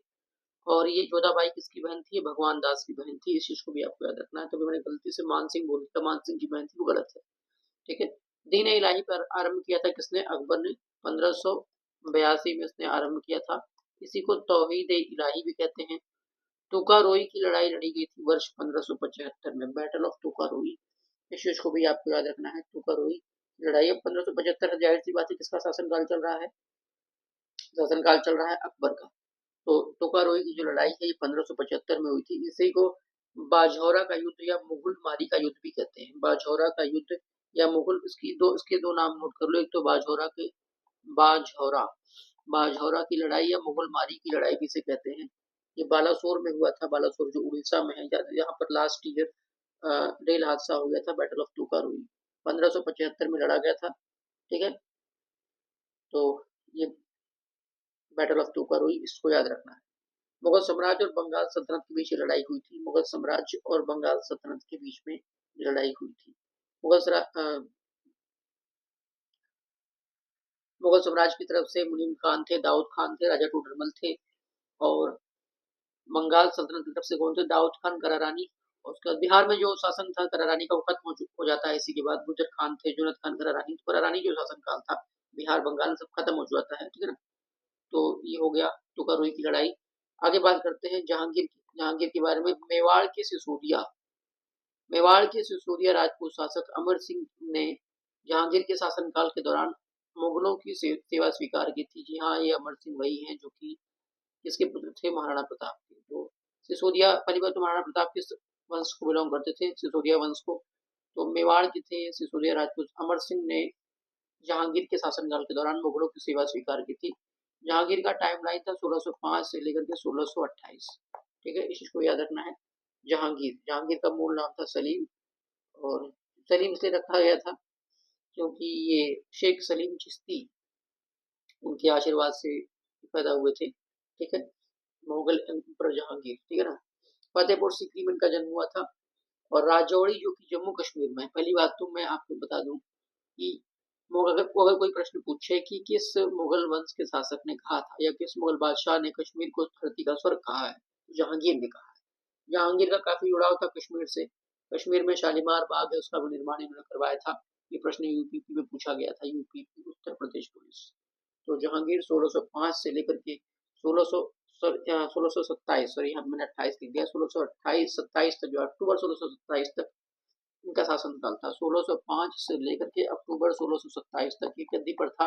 और 1627 में राजौरी में इसकी मृत्यु होती है। ठीक है, 28 अक्टूबर 1627। तो दो ही मुगल बादशाह जिन्होंने अपनी आत्मकथा लिखी है, एक तो बाबर ने लिखी है तुजू के बाबरी, और एक इन्होंने लिखी है जहांगीर ने तुजू के जहांगीरी। तो William Hawkins English east India company के प्रतिनिधि के रूप में सम्राट जहांगीर से मिले थे। 1608 में इनकी मुलाकात हुई थी। विलियम हॉकिंस की मुलाकात किससे हुई थी? East India company. William Hawkins थे कौन? ईस्ट इंडिया कंपनी के प्रतिनिधि थे। और वो जहांगीर के से दरबार में मिले थे। कहाँ पर? आगरा में मिले थे 1608 में। और इन्होंने जहांगीर से किस भाषा में बात की थी? तुर्की भाषा में बात की थी, चुगताई तुर्की भाषा में बात की थी, जो कि मुगलों की मातृभाषा भी थी। तो इसीलिए जहांगीर बहुत खुश हो गए, जहांगीर ने उसे उपाधि दी थी विलियम हॉकिंस को इंग्लिश खान की। जहांगीर की मृत्यु हुई थी 1627 में, ठीक है, अक्टूबर 1627 में राजौरी में, जो कि जम्मू कश्मीर में। मुगल शासक जहांगीर के बारे में ऐसा माना जाता है कि उसने अपने ससुर इत्माद उद दौला के प्रभाव में शासन किया था। जाहिर सी बात है, इत्माद उद दौला की पुत्री कौन थी? पुत्री थी इनकी नूरजहां। नूरजहां तो मीना बाजार में मिल गई थी इनको, जहांगीर को इनकी मुलाकात हुई थी मीना बाजार में नूरजहां की। नूरजहां विधवा थी, जो ठीक है, नूरजहां विधवा थी और उन्होंने इनसे विवाह किया। तो नूरजहां किसकी वाइफ थी? ये वाइफ थी जहांगीर की। नूर महल भी नहीं कहते थे। इनका मूल नाम जो नूरजहां का था वो था मेहरुन्निसा, यहाँ लिखा भी हुआ है। बेगम नूरजहां का विवाह पूर्व किस नाम से था? तो मेहरुन्निसा नाम से था। शेर अफगान से इनका विवाह हुआ था नूरजहां का। उसके बाद ये इनकी विधवा हो गई थी, ठीक है ना, शेर। और ये इनकी 20वीं पत्नी थी, ट्वेंटियथ वाइफ थी, ऐसा कहीं कहीं लिखा गया है, ठीक है, जहांगीर की पत्नी थी। तो ये हो गया। एतमाद उद दौला के पिता का नाम था और इन्हीं के प्रभाव में शासन कर रहे थे कौन? जहांगीर, ऐसा माना जाता है, ऐसा इतिहास में बताया गया है, ठीक है। जोड़ी गई है। एतमाद उद दौला का मकबरा कहाँ पर है? आगरा में है। एतमाद उद दौला किसके पिता हैं? नूरजहां के पिता यानी मेहरुन्निसा के पिता हैं। और मेहरुन्निसा किसकी वाइफ है? जहांगीर की वाइफ है। अब जहांगीर का ही एक पुत्र होता है कौन? शाहजहां। शाहजहां की शादी किससे होती? मुमताज महल से, मुमताज से। और मुमताज किसकी बीवी थी? मुमताज किसकी वाइफ थी? मुमताज किसके के पिता का क्या नाम था? मुमताज के पिता का नाम था असफ खान। और असफ खान किसके भाई थे? नूरजहां के। यानी कि नूरजहां ने अपने भाई की लड़की से शादी करवाई थी शाहजहां, ठीक है। शाहजहां की वाइफ जो कि मुमताज महल थी, वो आसफ खान की पुत्री थी। और आसफ खान वही था जो आसफ खान नूरजहां का भाई था। सब एक ही में अपन मिले हुए थे, ठीक है, इस तरीके से। और नूरजहां ने सभी तरीके से सब प्रयास किया था किस तरीके से सबको मिलाए रखा जाए। नूरजहां मूल नाम क्या था? मेहरुन्निसा। शेर अफगान की वाइफ थी। और ये हो गया इनके बारे में। Sir Thomas Roe sir Thomas Roe England के किंग जेम्स वन के आधिकारिक राजदूत के रूप में मुगल सम्राट जहांगीर के दरबार में आए थे। कब आए थे? 1615 में। सबसे पहले कौन आया? 1608 में। 1608 में कौन आए थे? 1608 में आए थे हॉकिंस। तो किसने मेहरुन्निसा से निकाह किया था तथा उन्हें नूरजहां विश्व ज्योति की उपाधि प्रदान की थी? तो जहांगीर ने। अकबर के बाद सत्ता संभालने वाले उनके पुत्र सलीम को जहांगीर का खिताब मिला, जिसका अर्थ है विश्व विजेता। राजकुमार सलीम ने मुगल तख्त पर चढ़ाई की थी कब? वर्ष 1605। सलीम। तो एक्चुअली में बात ये हुआ था कि खुसरो खुसरो मिर्जा ये कौन थे? खुसरो मिर्जा जहांगीर के पुत्र थे। खुसरो मिर्जा जहांगीर के पुत्र थे, तो दिक्कत क्या थी कि अकबर को ये लग रहा था कि नहीं, जहांगीर को ये लग रहा था कि मेरे से ज्यादा प्रभाव तो किसका हो रहा है? खुसरो मिर्जा। कहीं ऐसा ना हो कि मेरे पिता जो अकबर हैं, कहीं मुझे गद्दी में सौंप करके अपने पोते को सौंप दें। यानी खुसरो मिर्जा जो किसके पुत्र थे? उनके पुत्र थे आपके जहांगीर को। तो राजकुमार सलीम ने विद्रोह कर दिया था। सलीम अली जहांगीर ने विद्रोह कर दिया था 1605 में। यहाँ तक कि 1602 में आपको पता होगा, मैंने पहले बताया, वीर सिंह बुंदेला के हाथों इन्होंने हत्या करवा दी थी। किसकी? अबुल फजल की। तो ये बहुत इंपॉर्टेंट बात है। बाद में आपको अगर इलाहाबाद में रहते होंगे या इलाहाबाद आपको पता होगा, तो इलाहाबाद में जगह है खुसरो बाग। खुसरो बाग, ये खुसरो बाग क्या है? खुसरो बाग ये समझिए एक प्रकार से खूनी हवेली है। यहाँ पर कब्र है, ये इसका मकबरा है किसका? खुसरो मिर्जा का। यहीं पर इसकी हत्या कर दी गई थी, ठीक है ना। एक्चुअली में इसकी हत्या हुई थी बुरहानपुर, लेकिन इसका इसका मकबरा कहाँ पर है? यहाँ पर है। अगर आप खुसरो मिर्जा की हत्या देखेंगे तो कहाँ पर हुई थी? बुरहानपुर, मध्य प्रदेश के बुरहानपुर में हुई थी। वहां पर हत्या करवा करके तो इसको यहाँ पर कब्र बनाई गई है, कहाँ पर? खुसरो बाग में, जो कि इलाहाबाद में। तो इसने विद्रोह कर दिया था जब ये अकबर जीवित थे, तभी 1605 में ही तख्त पर चढ़ाई कर दी थी। उसके वजह से विद्रोह का बिल्कुल वैसे चल रहा था, क्योंकि जहांगीर को लग रहा था कहीं ऐसा ना हो कि अकबर जो है जहांगीर को गद्दी में सौंप करके उसके बेटे खुसरो मिर्जा को सौंप दे गद्दी। ठीक है, आगे देख लेते हैं। मुगल बादशाह शाहजहां का पुत्र था। देखिए शाहजहां का टाइम लाइन बता देता हूँ, 1627 से लेकर के 1658। 1627 से लेकर के 1658। शाहजहां का जो मूल नाम था वो था खुर्रम। शाहजहां का जो मूल नाम था वो क्या था? खुर्रम। इस चीज को भी आपको याद रखना है। ओरिजिनल नेम जो शाहजहां का था वो क्या था? खुर्रम, प्रिंस खुर्रम। और इन्होंने भी जो वही किया जो जहांगीर ने अकबर के साथ, अकबर यानी उसका जो पिता था उससे विद्रोह करने का प्रयास किया। फिर खुर्रम भी लगभग वही कर रहा था। और खुर्रम का विवाह किससे हुआ था? असफ खान, जो कि नूरजहां का भाई था, उसकी लड़की से। ठीक है। तो शाहजहां का जो टाइम लाइन है ये कब से कब तक है? 1627 से लेकर के 1658। ठीक है।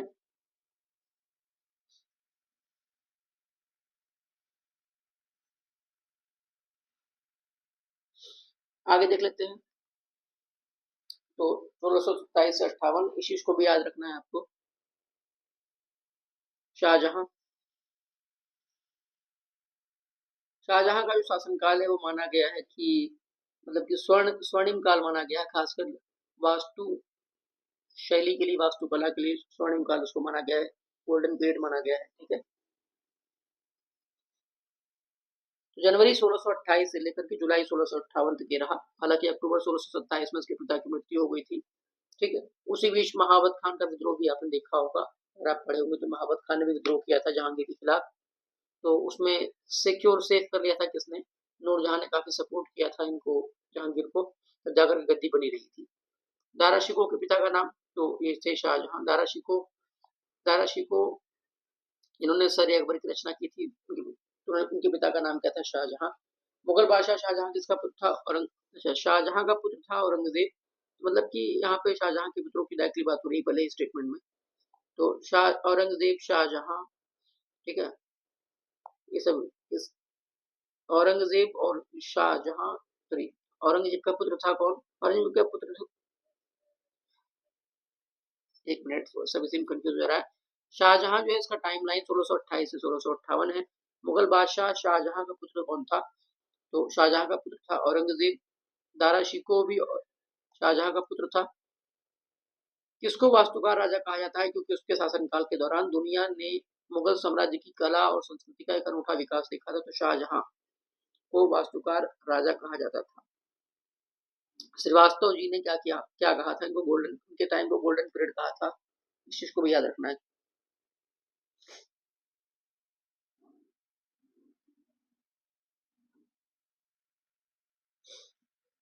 तो जी ने क्या कहा था? गोल्डन पीरियड कहा था वास्तुकला शैली का शाहजहां के शासनकाल को। शाहजहां के ज्येष्ठतम पुत्र थे। शाहजहां के ज्येष्ठतम पुत्र का क्या नाम था? दारा शिकोह। अब इनके सारे पुत्रों का नाम बता दे रहा हूँ। दारा शिकोह थे, उसके अलावा औरंगजेब थे, सबसे बड़े हैं। उसके अलावा जो है फिर मुराद बख्श, शाह सुजा और औरंगजेब। तो एक बार दोबारा से सारे नाम बता दे रहा हूँ। ज्येष्ठतम पुत्र कौन है? दारा शिकोह। तो दारा शिकोह, मुराद बख्श, शाह सुजा और औरंगजेब। मुगल सिंहासन संभालने से पहले शाहजहां को खुर्रम कहा जाता था, बता चुका हूँ पहले ही। मयूर सिंहासन एक प्रसिद्ध रत्न जड़ित सिंहासन था जिस पर भारत के मुगल सम्राटों की हुकूमत थी। मयूर सिंहासन किसके समय बनवाया गया था? शाहजहां के समय में। और अंतिम अंतिम मुगल सम्राट जिस पर बैठा था मयूर सिंहासन पर, कौन था? मोहम्मद शाह रंगीला। फ्रांस का रहने वाला फ्रांकोइस बर्नियर ये सम्राट शाहजहां के ज्येष्ठ पुत्र दारा शिकोह के चिकित्सक के रूप में मुगल दरबार में जुड़ा हुआ था। कौन? बर्नियर। शाहजहां पांचवा मुगल शासक था। आगे देख लेते हैं औरंगजेब। औरंगजेब का टाइमलाइन क्या है? 1658 से लेकर के 1707, मार्च 1707। चलिए उत्तराधिकार के युद्ध की बात करते हैं। देखिए उत्तराधिकार के युद्ध में कई सारी लड़ाइयां हुई, जैसे कि धर्मट का युद्ध हुआ है, सामूगढ़ का युद्ध हुआ है, देवरई का युद्ध हुआ है। ठीक है। देवरई, धर्मट, सामूगढ़, ठीक है, एक खजुआ का युद्ध हुआ है। ये सब कई सारे युद्ध हुए हैं। अगर हम क्रम से देखें तो उत्तराधिकार की लड़ाई में कई सारे युद्ध हुए हैं। बैटल ऑफ सक्सेशन अगर हम देखें उत्तराधिकार के युद्ध, जो गद्दी के लिए शाहजहां की 1657 में क्या होता है? शाहजहां की तबीयत बिगड़ जाती है। और तबीयत बिगड़ने की आहट ही थी कि तुरंत जो है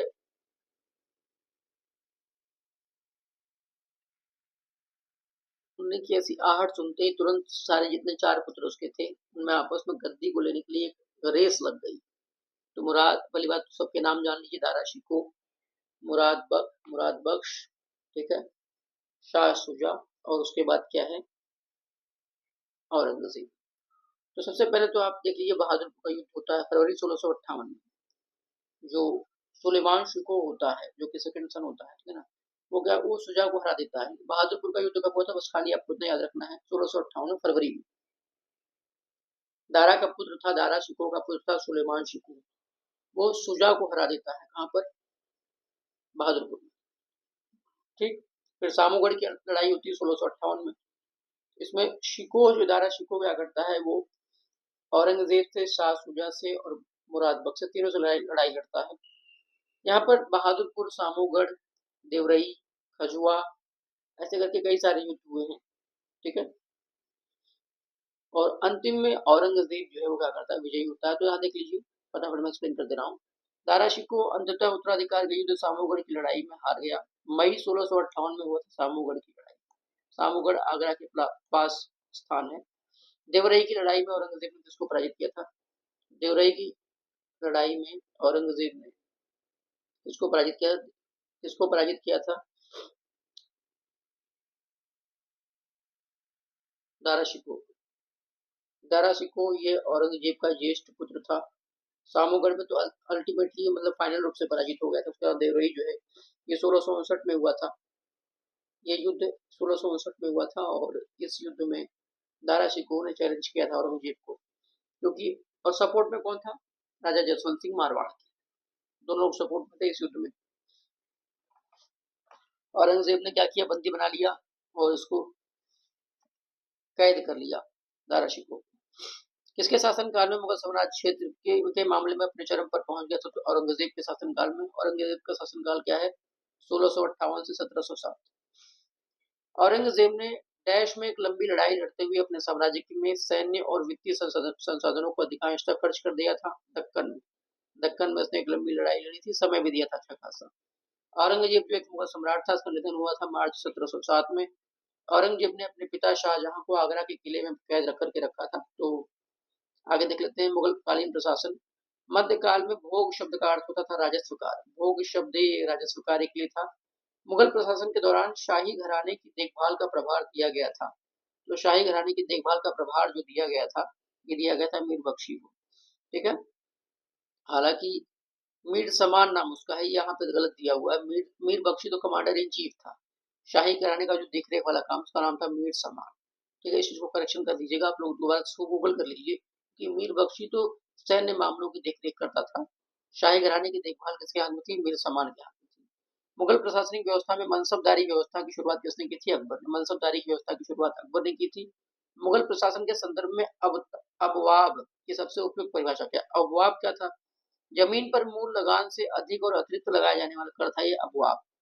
तो अबवाब क्या था, जमीन पर मूल लगान से अधिक और अतिरिक्त लगाया जाने वाला कर था अबवाब।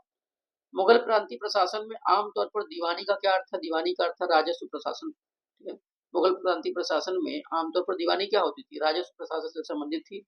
मुगल शासन का के संदर्भ में जब्त शब्द संदर्भित करता है राजस्व प्रणाली से। जब्त शब्द के संदर्भित करता है राजस्व प्रणाली से। मुगल साम्राज्य के दौरान जजिया कर लगाया गया था। तो जजिया कर जो ये गैर मुस्लिम नागरिकों पर लगाया गया था, हालांकि अकबर ने इसे बंद कर दिया था 1564 में जजिया, लेकिन वापस से इसको शुरू कर दिया औरंगजेब, ठीक है ना। औरंगजेब ने इसको वापस शुरू कर दिया था। औरंगजेब ने शुरुआत कर दी थी इसकी, जजिया कर की।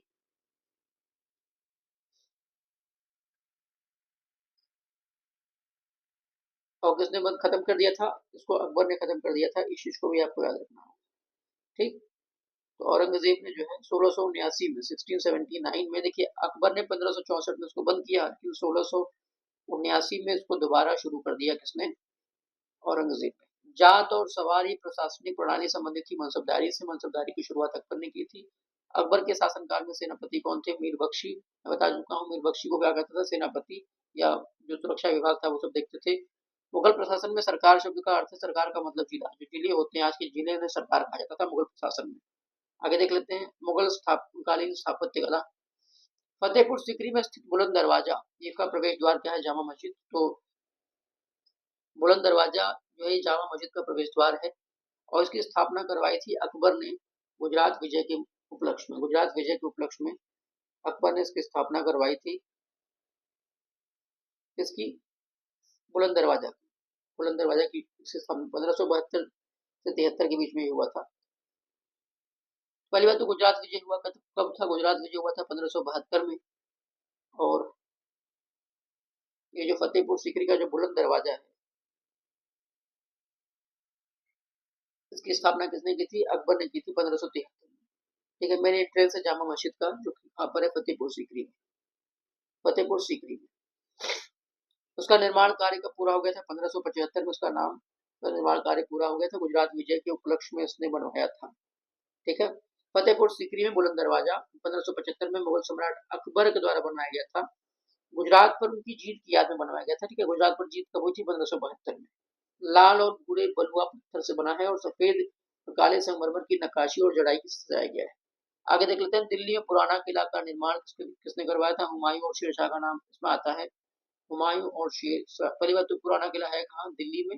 निर्माण हुमायूं और शेरशाह, शेरशाह का नाम ज्यादा इंपॉर्टेंट है इसमें। अलंकरण की कला जिसे पिट्ठा डोरा कहा जाता है, ये लोकप्रिय हुई किसके शासनकाल में? शाहजहां के शासनकाल में। दीवारों पे जो फूल बना करके उसको जड़ाई करना, वही किसका? ये क्या था? पिट्ठा डोरा कला थी। भारतीय उपमहाद्वीप का प्रथम उद्यान मकबरा, उद्यान मकबरा किसका है? हुमायूं का मकबरा है। हाजी बेगम ने उसको बनवाया था। ठीक है ना, हमीदा बानो बेगम ने, दिल्ली में है। मुगलों का पहला नियोजित शहर था क्या? फतेहपुर सीकरी। फतेहपुर सीकरी का निर्माण किसने करवाया था? अकबर ने। फतेहपुर सीकरी कहाँ है? आगरा के पास। हैदराबाद की चार मीनार का निर्माण करवाया था मोहम्मद कुली कुतुब शाह ने। तो हैदराबाद की चार मीनार का निर्माण किसने करवाया था? मोहम्मद कुली कुतुब शाह ने। जयपुर में हवा महल का निर्माण किसने करवाया था? जयपुर में हवा महल का निर्माण करवाया था सवाई प्रताप सिंह ने। 1679 में बनी प्रसिद्ध ताजमहल की प्रतिकृति है तो बीवी का मकबरा। ठीक है, ये राबिया उद दुरानी या दिलरास बानो बेगम का मकबरा कहा जाता है। ये अकबर की वाइफ दिलरास बानो बेगम थी, उनका मकबरा है। आजम शाह जो कि उनके पुत्र थे, उन्होंने इसका निर्माण करवाया था। बीवी का मकबरा की औरंगाबाद में, वर्तमान में औरंगाबाद का नाम क्या कर दिया गया है? संभाजी नगर। सिकंदरा में सम्राट अकबर का मकबरा है, तो सिकंदरा में सम्राट अकबर का मकबरा है। ठीक है, सिकंदरा की स्थापना वैसे किसने की थी? सिकंदर लोदी। दक्कन का ताज के नाम से भी जाना जाता है बीबी के मकबरे को। ये एक फूहड़ नकल है आगरा के ताजमहल की। नाहरगढ़ किला स्थित है राजस्थान राज्य में। दिल्ली में लाल किले का निर्माण कराया था शाहजहां ने। दिल्ली में लाल किले का निर्माण कराया शाहजहां ने, और लाल किले के अंदर एक मोती मस्जिद है, इसका निर्माण कराया था औरंगजेब ने। ताजमहल आगरा शहर में यमुना नदी के तट पर स्थित है। एतमाद उद्दौला का मकबरा स्थित है आगरा में। इसका निर्माण किसने करवाया था? नूरजहां ने, इनकी बेटी ने करवाया था, मेहरुन्निसा ने। ठीक है ना। तिरुवनंतपुरम में स्थित महल है कनक कुन्नू पैलेस। कनक कुन्नू पैलेस कहाँ पर है? आपका तिरुवनंतपुरम में, जो कि केरल में है। कर्नाटक राज्य में स्थित स्मारक है गोल गुम्बज। तो गोल गुम्बज कहाँ पर? कर्नाटक राज्य में है। दिल्ली का लाल किला और जामा मस्जिद शाहजहां के शासन की वास्तुकला की विशाल उपलब्धियां हैं। तो दिल्ली का जो लाल किला है और जामा मस्जिद है, सब शाहजहां के समय बनवाई गई है। भारत में वास्तुकला की चार बाग शैली प्रारंभ की थी मुगलों ने। चार बाग शैली, हालांकि शालीमार बाग कहाँ पर? ये आपका कश्मीर में है। शालीमार बाग का निर्माण किसने करवाया था? जहांगीर ने। गोल्डन फोर्ट के नाम से जाना जाता है जैसलमेर के किले को। अकबर द्वारा बनाया गया बुलंद दरवाजा स्थित है फतेहपुर सीकरी में। 1575 में उसका निर्माण करवाया गया था। 1572 के गुजरात विजय के उपलक्ष्य में। राजवाड़ा महल, ये सांस्कृतिक धरोहर परियोजना है। ये कहाँ पर स्थित है? इंदौर में। इंदौर, वही इंदौर जो कि सबसे सबसे शहर है, वही इंदौर जो कि मध्य प्रदेश में है। वही इंदौर जो कि जहाँ पर होलकरों का राज्य हुआ करता था, महारानी अहिल्याबाई होलकर। महाराजा सवाई जयसिंह द्वितीय द्वारा नाहरगढ़ किले का निर्माण वर्ष 1734 में करवाया गया था। तो सवाई जयसिंह द्वितीय द्वारा नाहरगढ़ किले का निर्माण करवाया गया था 1734 में। फिर बीजापुर का गोल गुम्बज, ये मोहम्मद आदिल शाह का मकबरा है, बीजापुर कर्नाटक में। ठीक है, आगे देख लेते हैं पेज नंबर 32। प्रसिद्ध हवा महल राजस्थान के जयपुर शहर में है। दिल्ली की मोती मस्जिद मुगल शासक औरंगजेब ने बनाई थी। दिल्ली की मोती मस्जिद मुगल शासक औरंगजेब ने बनाई थी, जबकि लाहौर की मोती मस्जिद का निर्माण कराया था जहांगीर ने। और आगरा की जो मोती मस्जिद का निर्माण करवाया था किसने? आगरा की मोती मस्जिद का निर्माण करवाया था शाहजहां ने। एक मोथ की मस्जिद है, उसका निर्माण किसने करवाया था? मोथ की मस्जिद जो कि दिल्ली में, उसका निर्माण करवाया था सिकंदर। जो सिकंदर लोदी था, उसका जो एक सेनापति था मीर भुइयां, उसने निर्माण करवाया था मोथ की मस्जिद का निर्माण दिल्ली में। असम में पोवा मक्का, पोवा मक्का किसका मकबरा है? ये आपका पीर गयासुद्दीन औलिया का मकबरा है। पोवा मक्का कहाँ पर है? ये असम में है। पीर गयासुद्दीन औलिया का मकबरा है। जोधपुर के किले का निर्माण कराया गया था राव जोधाजी द्वारा। जोधपुर के किले का निर्माण किया गया था राव जोधाजी द्वारा। जोधपुर वाला जो क्षेत्र से मारवाड़ का क्षेत्र कहते थे। भारत में सबसे लंबी सतत दीवार, जो विश्व में दूसरी सबसे लंबी दीवार है चीन की दीवार के बाद, उसे वो कहाँ है? तो कुंभलगढ़ क्षेत्र में है, महाराणा कुंभा ने इसको बनवाया था। मुगल बादशाह शाहजहां ने अपनी पत्नी मुमताज महल की याद में मुमताज महल की याद में बनाया था क्या? ताजमहल बनवाया था। मुमताज महल यानी अर्जुमंद बानो बेगम, उनकी याद में बनाया गया था ये ताजमहल। और मुमताज महल यानी अर्जुमंद बानो बेगम किसकी पुत्री थी? ये थी असफ खान की पुत्री। असफ खान की पुत्री। असफ खान कौन था? असफ खान नूरजहां का भाई था। असफ खान जो है ये नूरजहां का भाई था। कुंभलगढ़ की दीवार, कुंभलगढ़ जो वॉल है, ये इसका निर्माण किसने करवाया था? इस चीज को आपको याद रखना है।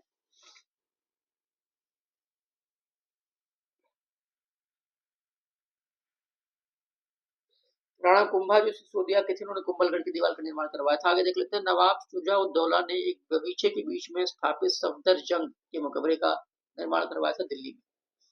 तो जो कि अवध के नवाब थे, ये आपको पता होगा, शुजा-उद-दौला का नाम वहां भी था बक्सर के युद्ध में।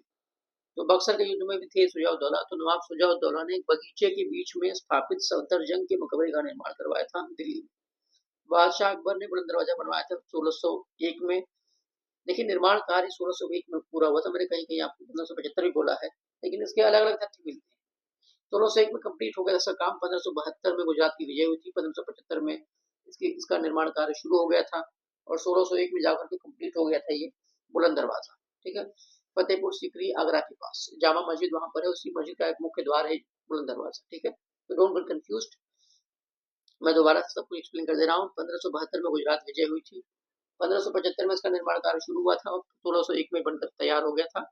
1602 में अकबर की अंतिम अकबर का जो अंतिम अभियान था वो था असरगढ़ किला। असरगढ़ किला जो कि जिसे दक्षिणी की कुंजी भी कहा जाता है, बुरहानपुर जिले में है। तो असरगढ़ किले में इसका सबसे अंतिम अभियान था किसका? अकबर का। 1605 में उसकी मृत्यु हो गई थी। शेरशाह सूरी का मकबरा स्थित है सासाराम में। सासाराम रोहतास जिले का मुख्यालय है बिहार में। मुगल सम्राट हुमायूं के पुस्तकालय को देखने के लिए जाएंगे, कहने का मतलब अगर आपको हुमायूं के पुस्तकालय को देखना है तो आप कहाँ जाएंगे? दिल्ली में। नई दिल्ली में है ये। वैसे भी दीन पनाह की सीढ़ियों से 1556 में इसकी मृत्यु हो गई थी। दीन पनाह की सीढ़ियों से गिरकर थी इसकी हुमायूं। ठीक है। इलाहाबाद किले का निर्माण कराया था अकबर ने। और इलाहाबाद किले का निर्माण जो है, इलाहाबाद जो नाम है ये भी किसने दिया था? ये भी दिया था किसने? अकबर ने दिया था इलाहाबाद नाम, अल्लाह की नगरी। तो 1583 में इलाहाबाद किले का निर्माण कराया गया था अकबर के द्वारा। यमुना नदी के किनारे है ये किला। और इलाहाबाद जो नामकरण है ये भी किसने दिया था? ये भी किया था अकबर ने जो। ठीक है, अल्लाह की नगरी, अल्लाह का। ठीक है, आगे देख लेते हैं। भारतीय उपमहाद्वीप में पहला उद्यान मकबरा था हुमायूं का मकबरा। पहले उद्यान था कहाँ पर है? दिल्ली में। हुमायूं का मकबरा किसने बनवाया था? हमीदा बानो बेगम ने। और आगे देख लेते हैं। यमुना नदी के दाहिने किनारे पर बनाया गया विश्व विरासत स्थल ये क्या है? ताजमहल। ताजमहल आपका दाहिने छोर पर है। ठीक है, विश्व विरासत स्थल भी है। ताजमहल का निर्माण कराया था किसने? शाहजहां ने। तो ताजमहल ये अर्जुमंद बानो बेगम की याद में इसको जो है बनवाया गया था शाहजहां के द्वारा। 1632 में इसका निर्माण कार्य शुरू हो गया था 1632 में। ठीक है, और 1628 से लेकर 58 तक उसका समय ये मुमताज महल की याद में। मुमताज महल की देखिए, मुमताज महल की मृत्यु हो गई थी 1631 में और उन्हीं की याद में 1632 से ये काम शुरू हो गया था ताजमहल का। ठीक है, ईशा खान, उस्ताद अहमद लाहौरी, सबका नाम आता है इंपॉर्टेंट। ठीक है ना। उस वक्त उस्ताद अहमद लाहौरी थे, उसके अलावा ईशा खान जो थे आर्किटेक्ट, उनका भी नाम आता है इसके निर्माण में। 1632 में इसका काम शुरू हुआ और 1648 के आसपास इसका काम पूरा हो गया था ताजमहल का। ठीक है, आगे देख लेते हैं। आगरा में स्थित है ये और यमुना नदी के दाहिने तट पर किनारे पर बनाया गया ये। जामा मस्जिद दिल्ली का निर्माण किया था किसने? शाहजहां ने। तो जामा मस्जिद दिल्ली का निर्माण किसने किया था? शाहजहां ने। और बीबी का मकबरा औरंगाबाद में स्थित एक कब्र है इसका। औरंगाबाद मैं आपको पहले बता चुका हूँ। 1678 में इसका निर्माण किसने करवाया था? आजम शाह ने। ये कौन था? औरंगजेब का बेटा था आजम शाह। तो इसकी इसकी मम्मी थी, इसकी माता जी थी कौन? दिलरास बानो बेगम। उन्हीं की कब्र है, इसको बनवाया था औरंगाबाद में किसने? आजम शाह ने। ये इसको माना जाता है जो आपका ये बीबी का मकबरा है, इसे ताजमहल की फूहड़ नकल माना जाता है। ठीक है, मुगल वंश के कब्रिस्तान के रूप में लोकप्रियता प्राप्त हुई थी हुमायूं के मकबरे, क्योंकि हुमायूं के मकबरे में ही जितने भी मुगल वंश के जितने भी हैं सब वंशज, सबको वहीं दफनाया गया है। यहाँ तक कि आपको पता होगा कि 1757 की जब क्रांति हुई थी, तो उस वक्त जो है बहादुर शाह जफर, उनको भी कहाँ से गिरफ्तार किया गया था? हुमायूं के कब्र के पास से, मकबरे के पास से ही गिरफ्तार किया गया था। हडसन ने गिरफ्तार किया था। शेख सलीम चिश्ती की दरगाह स्थित है फतेहपुर सीकरी में। शेख सलीम चिश्ती की दरगाह कहाँ पर है? ये फतेहपुर सीकरी में है। मोइनुद्दीन चिश्ती की दरगाह कहाँ पर है? अजमेर में। लेकिन शेख सलीम चिश्ती की दरगाह कहाँ पर है? फतेहपुर सीकरी, आगरा में। कालिंजर का किला जो मध्यकाल के दौरान रणनीतिक रूप से महत्वपूर्ण था, ये कहाँ है? बांदा जिले में है, उत्तर प्रदेश में। और कालिंजर के किले में ही 1545 में, ठीक है, शेरशाह सूरी की मृत्यु हो गई थी। शाह हमदान मस्जिद, जी हाँ, शाह ए हमदान मस्जिद, ये किस नदी के किनारे स्थित है? ये झेलम नदी के किनारे स्थित है। शाह हमदान मस्जिद जो है ये आपका, ये कहाँ पर है? ये झेलम नदी के किनारे है शाह हमदान। शाह हमदान या खानकाह मोहल्ला, इसका एक और नाम है खानकाह मोहल्ला। ये श्रीनगर की सबसे पुरानी मस्जिदों में से एक है। झेलम नदी के तट पर स्थित है। मस्जिद को मूल रूप से 1359 में इसको बनाया गया था और 1732 में इसका पुनर्निर्माण किया गया था। श्रीनगर में मुस्लिम शासक थे, आपको याद होगा, तो आप पढ़े भी होंगे, का नाम था सिकंदर शाह बुत्सिकन, जिसने बहुत सारे मंदिरों को भी तोड़ा था। तो इसने जो है, एक उपदेशक थे मीर सैयद हमदानी, इन्हीं की याद में, मीर सैयद अली हमदानी की याद में इसे बनवाया था। तो पहली मस्जिद है श्रीनगर की शाह हमदान। उसके अलावा एक मस्जिद और आपको बता देता हूँ, हजरत बल दरगाह भी आपको कहाँ मिल जाएगी? श्रीनगर मिल जाएगी, हजरत बल। यहाँ पर ऐसा माना जाता है कि एक बाल जो है, केस रखा गया है किसका? प्रोफेट मोहम्मद का, ठीक है ना। आगे देख लेते हैं। सराय नूर महल भारत का एक केंद्रीय संरक्षित स्मारक है। ये भारत के पंजाब राज्य में स्थित है। सराय नूर महल जो है ये आपका केंद्रीय संरक्षित स्मारक है और पंजाब राज्य में स्थित है। आगे देख लेते हैं मुगल कालीन चित्रकला के बारे में। जरदोजी कढ़ाई के तहत अकबर के समय में लोकप्रिय हुई थी चित्रकला, और चित्रकला अपने एकदम उत्कर्ष पर पहुंच गई थी किसके समय में? जहांगीर के समय में। पेंटर किंग भी उसे कहा था जहांगीर को। तो यहाँ पर मुगलकालीन संगीत की बात करते हैं। लोकप्रिय राग मियाँ की मल्हार, लोकप्रिय राग था ये मियाँ की मल्हार की रचना किसने की थी? तानसेन ने। तानसेन का मूल नाम था रामतनु पांडे। तानसेन का जन्म स्थान है ग्वालियर, ग्वालियर मध्य प्रदेश वाला। भारत में मुगल काल के दौरान राग दरबारी कान्हड़ा के निर्माता और अकबर के दरबार के दरबारी कवि थे कौन? मियाँ तानसेन। मध्यकालीन भारत के प्रसिद्ध संगीतकारों में से एक तानसेन मुगल सम्राट अकबर के दरबार में थे और अकबर इन्हें कंठाभरण वाणी विलास की उपाधि दिए थे, ठीक है। और तानसेन के जो गुरु थे उनका नाम था हरिदास। मुगल सम्राटों के शासनकाल में कथक मूल रूप से दरबारों में दो घरानों में विकसित हुआ था। कथक कहाँ पर विकसित हुआ था? जयपुर और लखनऊ घराने में। अकबर ने अपने दरबारी संगीतज्ञ के रूप में किसे नियुक्त किया था? मियाँ तानसेन को। तानसेन का जन्म स्थान क्या हुआ था? ग्वालियर। और तानसेन ने मुस्लिम धर्म ग्रहण कर लिया था, इस चीज को भी याद रखना है। तानसेन ने मुस्लिम धर्म ग्रहण कर लिया था। तानसेन तानसेन का मूल नाम क्या था? रामतनु पांडे। तो ये हिंदू थे, बाद में कन्वर्ट हो गए थे इस्लाम में। और मोहम्मद गौस एक सूफी संत थे, उन्हीं के प्रभाव में आ गए थे। मोहम्मद गौस को, जैसे हमारे यहाँ राम कृष्ण, वैसे मोहम्मद गौस को सूफी संतों में कृष्ण माना जाता है, मोहम्मद गौस, ठीक है ना, गौस। मियाँ तानसेन के प्रभाव में ये आ गए थे, ठीक है, मियाँ तानसेन।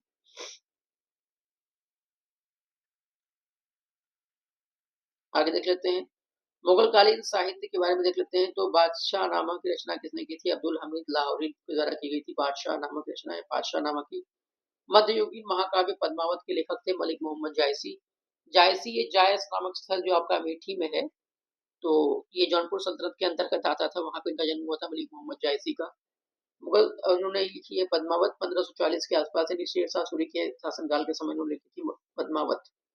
मुगल दरबार के इतिहास फारसी में लिखे गए हैं। और जैसा कि अबुल फजल के अल्लामी द्वारा लिखित आइन अकबरी में वर्णित है कि गज लंबाई मापने की इकाई को तस्सुज नामक समान भागों में विभाजित किया गया। तो तस्सुज नामक समान भागों में विभाजित किया गया था गज को, ठीक है। अबुल फजल ने अपने आइन अकबरी में इस बात को लिखा है, गज जो कि लंबाई मापने की इकाई है, इसको तस्सुज नामक समान भागों में विभाजित किया गया था।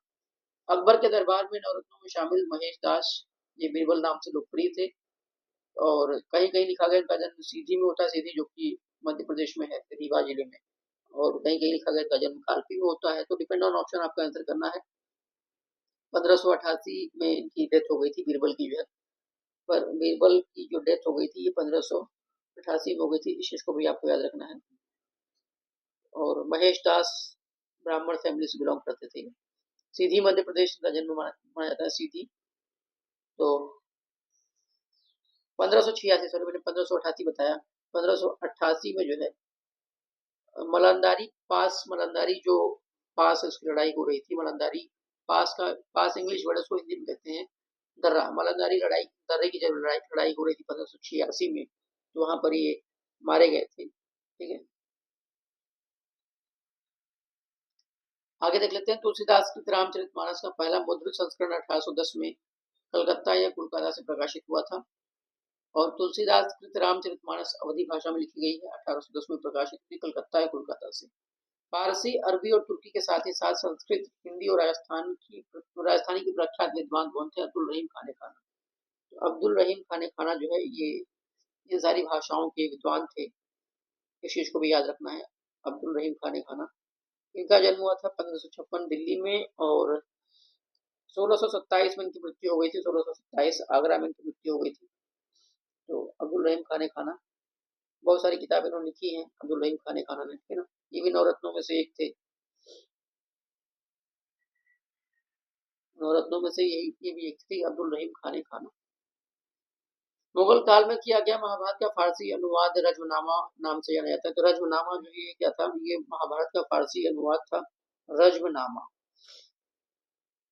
तो रजमनामा जो है मुगल ये फारसी अनुवाद था, इसको किया था किसने? बदायूनी ने, ठीक है ना। अकबर के समय में करवाया गया था। 1574 में अकबर ने फतेहपुर सीकरी में मकबत खाना शुरू किया था। फतेहपुर सीकरी में मकतब खाना, सॉरी मकतब खाना। तो रजमनामा ये आपका अकबर के आदेशों पर फारसी में किया गया अनुवाद है, और बदायूनी ने इस अनुवाद को किया, ठीक है ना, बदायूनी ने इस अनुवाद को किया था। फतवा आलमगिरी ये मुस्लिम कानूनों का एक संकलन है। शासक आलमगीर, पहली बात तो देखिए मुस्लिम कानूनों का संकलन है, शासक औरंगजेब के शासनकाल में लिखा गया था फतवा आलमगिरी, ठीक है, फतवा आलमगिरी, इस चीज को भी आपको याद रखना। फतवा फतवा जहांदारी किसने लिखा है? फतवा जहांदारी लिखा है जियाउद्दीन बर्नी, ठीक है। और फतवा आलमगिरी किसकी पुस्तक है? फतवा आलमगिरी पुस्तक है औरंगजेब ने खुद लिखी है इसको। इसे अल फतवा अल हिंदिया भी कहा जाता है, या अल फतवा अल आलमगिरी क्या भी कहा जाता है, ठीक है, इसको याद रखना। ये शरिया के ऊपर आधारित है, 1672 में प्रकाशित हुई थी। और फतवा आलमगिरी तो औरंगजेब इसके रचयिता माने जाते हैं। उपनिषदों का संस्कृत से फारसी भाषा में अनुवाद करने का श्रेय किसे जाता था? दारासी को।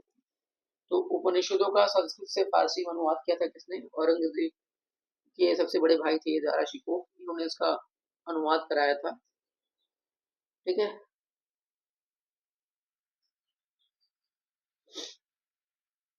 क्या नाम था दाराशी को? इन्होंने सर अकबर नाम से रचयिता भी लिखे। तो उपनिषद का इन्होंने ट्रांसलेशन करवाया था, ठीक है। ये हो गया दारा शिकोह के बारे में। मुगल सम्राट बाबर ने अपनी आत्मकथा तुर्की भाषा में लिखी थी, सुताई तुर्क। अब बात करते हैं उत्तरकालीन मुगल शासक की। वह ईरानी शासक जिसने 1739 में दिल्ली शहर पर हमला किया और भारी मात्रा में धन दौलत लूट लिया। तो नादिर शाह, 1739 करनाल का युद्ध। मुगल बादशाह शाह आलम सेकंड ने वर्ष 1765 में बंगाल, बिहार और उड़ीसा की दीवानी ईस्ट इंडिया कंपनी को अनुदान स्वरूप देने का फरमान जारी किया था 1765 में। तो 1765 में दीवानी मिल गई थी ईस्ट इंडिया कंपनी को, शाह आलम सेकंड ने दिया था। अंतिम मुगल सम्राट बहादुर शाह जफर को वर्ष 1858 में अंग्रेजों द्वारा रंगून जेल में कैद किया गया, जहां पर 1862 में उनकी मृत्यु हो जाती है, उनकी कब्र भी वहीं पर। अंतिम मुगल सम्राट था बहादुर शाह सेकंड। अवध का अंतिम नवाब था वाजिद अली शाह। 1739 में करनाल का युद्ध नादिर शाह और मोहम्मद शाह के बीच लड़ा गया था। 1739 करनाल का युद्ध नादिर शाह प्रथम जो है, आगे देख लेते हैं। ये 1707 से 1712 ये वंश का शासक था, मुगल वंश का शासक था ये। 1700 मतलब कि औरंगजेब के बाद शासक बना था बहादुर शाह प्रथम, ठीक है। इसे शाह आलम प्रथम भी कहते हैं, शाह आलम प्रथम भी इसे कहते हैं, बहादुर शाह प्रथम।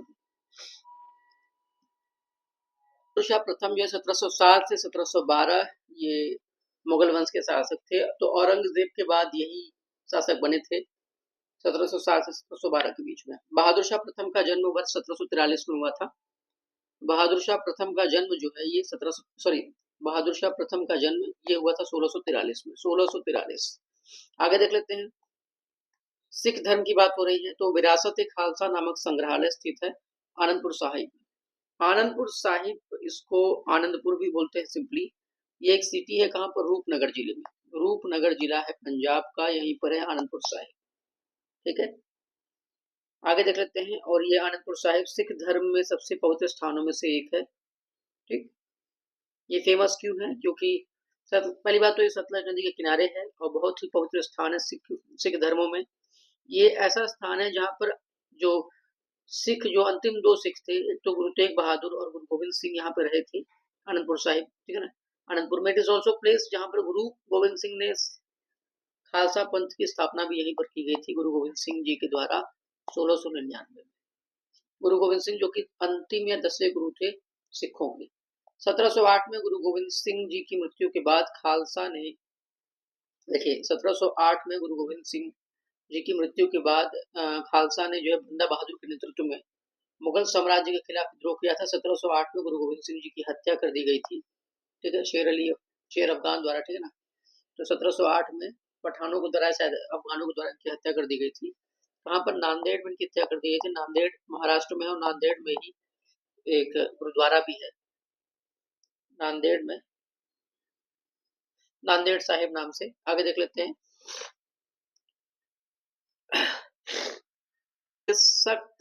नांदेड़ साहिब जिसे तख्त सचखंड भी कहा जाता है, तख्त सचखंड जो कहा जाता है, श्री हजूर साहिब। तख्त सचखंड श्री हजूर साहिब कहाँ पर है? तो नांदेड़ में है। महाराष्ट्र के नांदेड़ में स्थित एक पवित्र सिख तीर्थ स्थल है ये। सिखों के 10वें गुरु गुरु गोविंद सिंह ने अपने जीवन का अंतिम समय यहीं पर बिताया था। ये गोदावरी नदी के किनारे है नांदेड़ शहर में। तो 1708 में गुरु गोविंद सिंह ने अपना अंतिम समय यहीं पर बिताया था। सिख धर्म के 5 तख्त साहिबान में से एक है आपका ये क्या? तख्त साहिब सचखंड वाला। ठीक, तख्त सचखंड श्री हजूर साहिब नाम इसका टोटली तरीके से। और नांदेड़ बाबा बंदा सिंह बहादुर के आश्रम के लिए भी प्रसिद्ध स्थल है ये, गोदावरी नदी के किनारे है। इस चीज को भी आपको याद रखना है, हुजूर साहिब सचखंड गुरुद्वारा। ठीक है, बहुत इंपॉर्टेंट है हुजूर साहिब। आगे देख लेते हैं। यहाँ पर देखिए गुरुद्वारा का जो निर्माण है इसको करवाया गया था 1832 में। 1832 में निर्माण करवाया गया था और 1837 के बीच, 32 और 37 के बीच में निर्माण हुआ था। महाराजा रणजीत सिंह ने ये करवाया था और बहुत इंपॉर्टेंट प्लेस है। सिख धर्म के छठे गुरु थे गुरु हरगोविंद।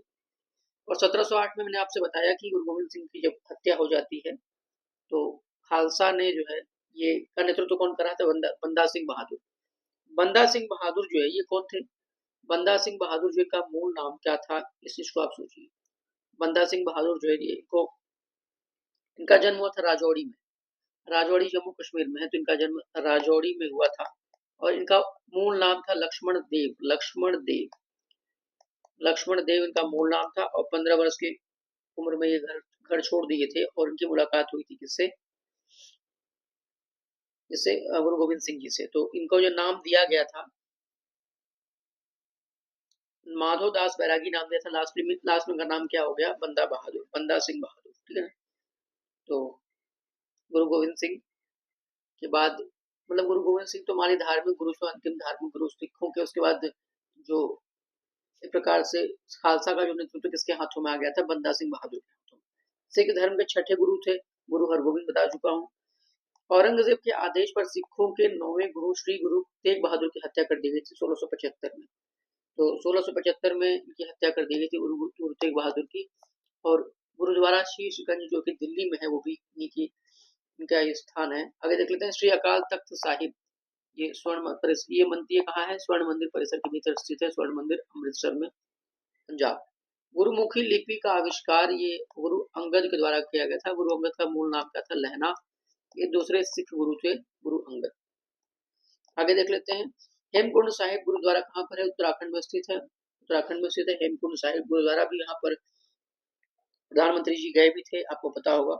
हेमकुंड साहिब गुरुद्वारा। ठीक, हेमकुंड साहिब उत्तराखंड।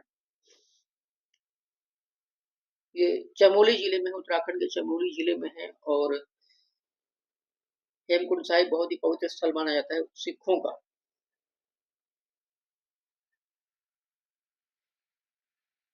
ऐसा माना जाता था कि यहाँ पे जो है इन्होंने मतलब कि तपस्या की थी किसने, गुरु गोविंद सिंह जी ने। और हेमकुंड साहिब बहुत इंपॉर्टेंट प्लेस। रोप वे बनाने के लिए यहाँ पर जो है अभी काम स्टार्ट हुआ है, वहां पर बात चल रही है, ठीक है ना।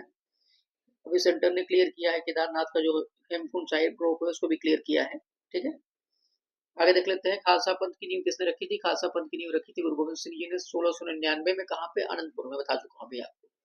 1469 में पैदा हुए सिख गुरु, पहले सिख गुरु गुरु नानक देव कहाँ पर पैदा हुए थे, तलवंडी में। तलवंडी बहुत इंपॉर्टेंट लोकेशन। 1469 की चीज को भी आपको ईयर याद रखना है। तलवंडी, तलवंडी साबो ये कहाँ पर है, आपका पंजाब में है। बठिंडा जिले में पड़ता है, बठिंडा जिले में पड़ता है, birth place of Guru Nanak Dev. Amritsar में स्वर्ण मंदिर के नाम से विख्यात विश्व प्रसिद्ध हरमंदिर साहिब का निर्माण किसने कराया था, गुरु अर्जुन देव। तो देखिए जो स्वर्ण मंदिर है आपका अमृतसर में, वहां पर जो हरमंदिर साहिब है उसका निर्माण गुरु अर्जुन देव ने करवाया था। गुरु रामदास जी को अकबर ने जो है वहां पर जमीन दी थी, वो तालाब की जमीन है, वो सरोवर की जमीन वो अकबर ने दी थी। और जो नींव रखी गई थी किसने रखी थी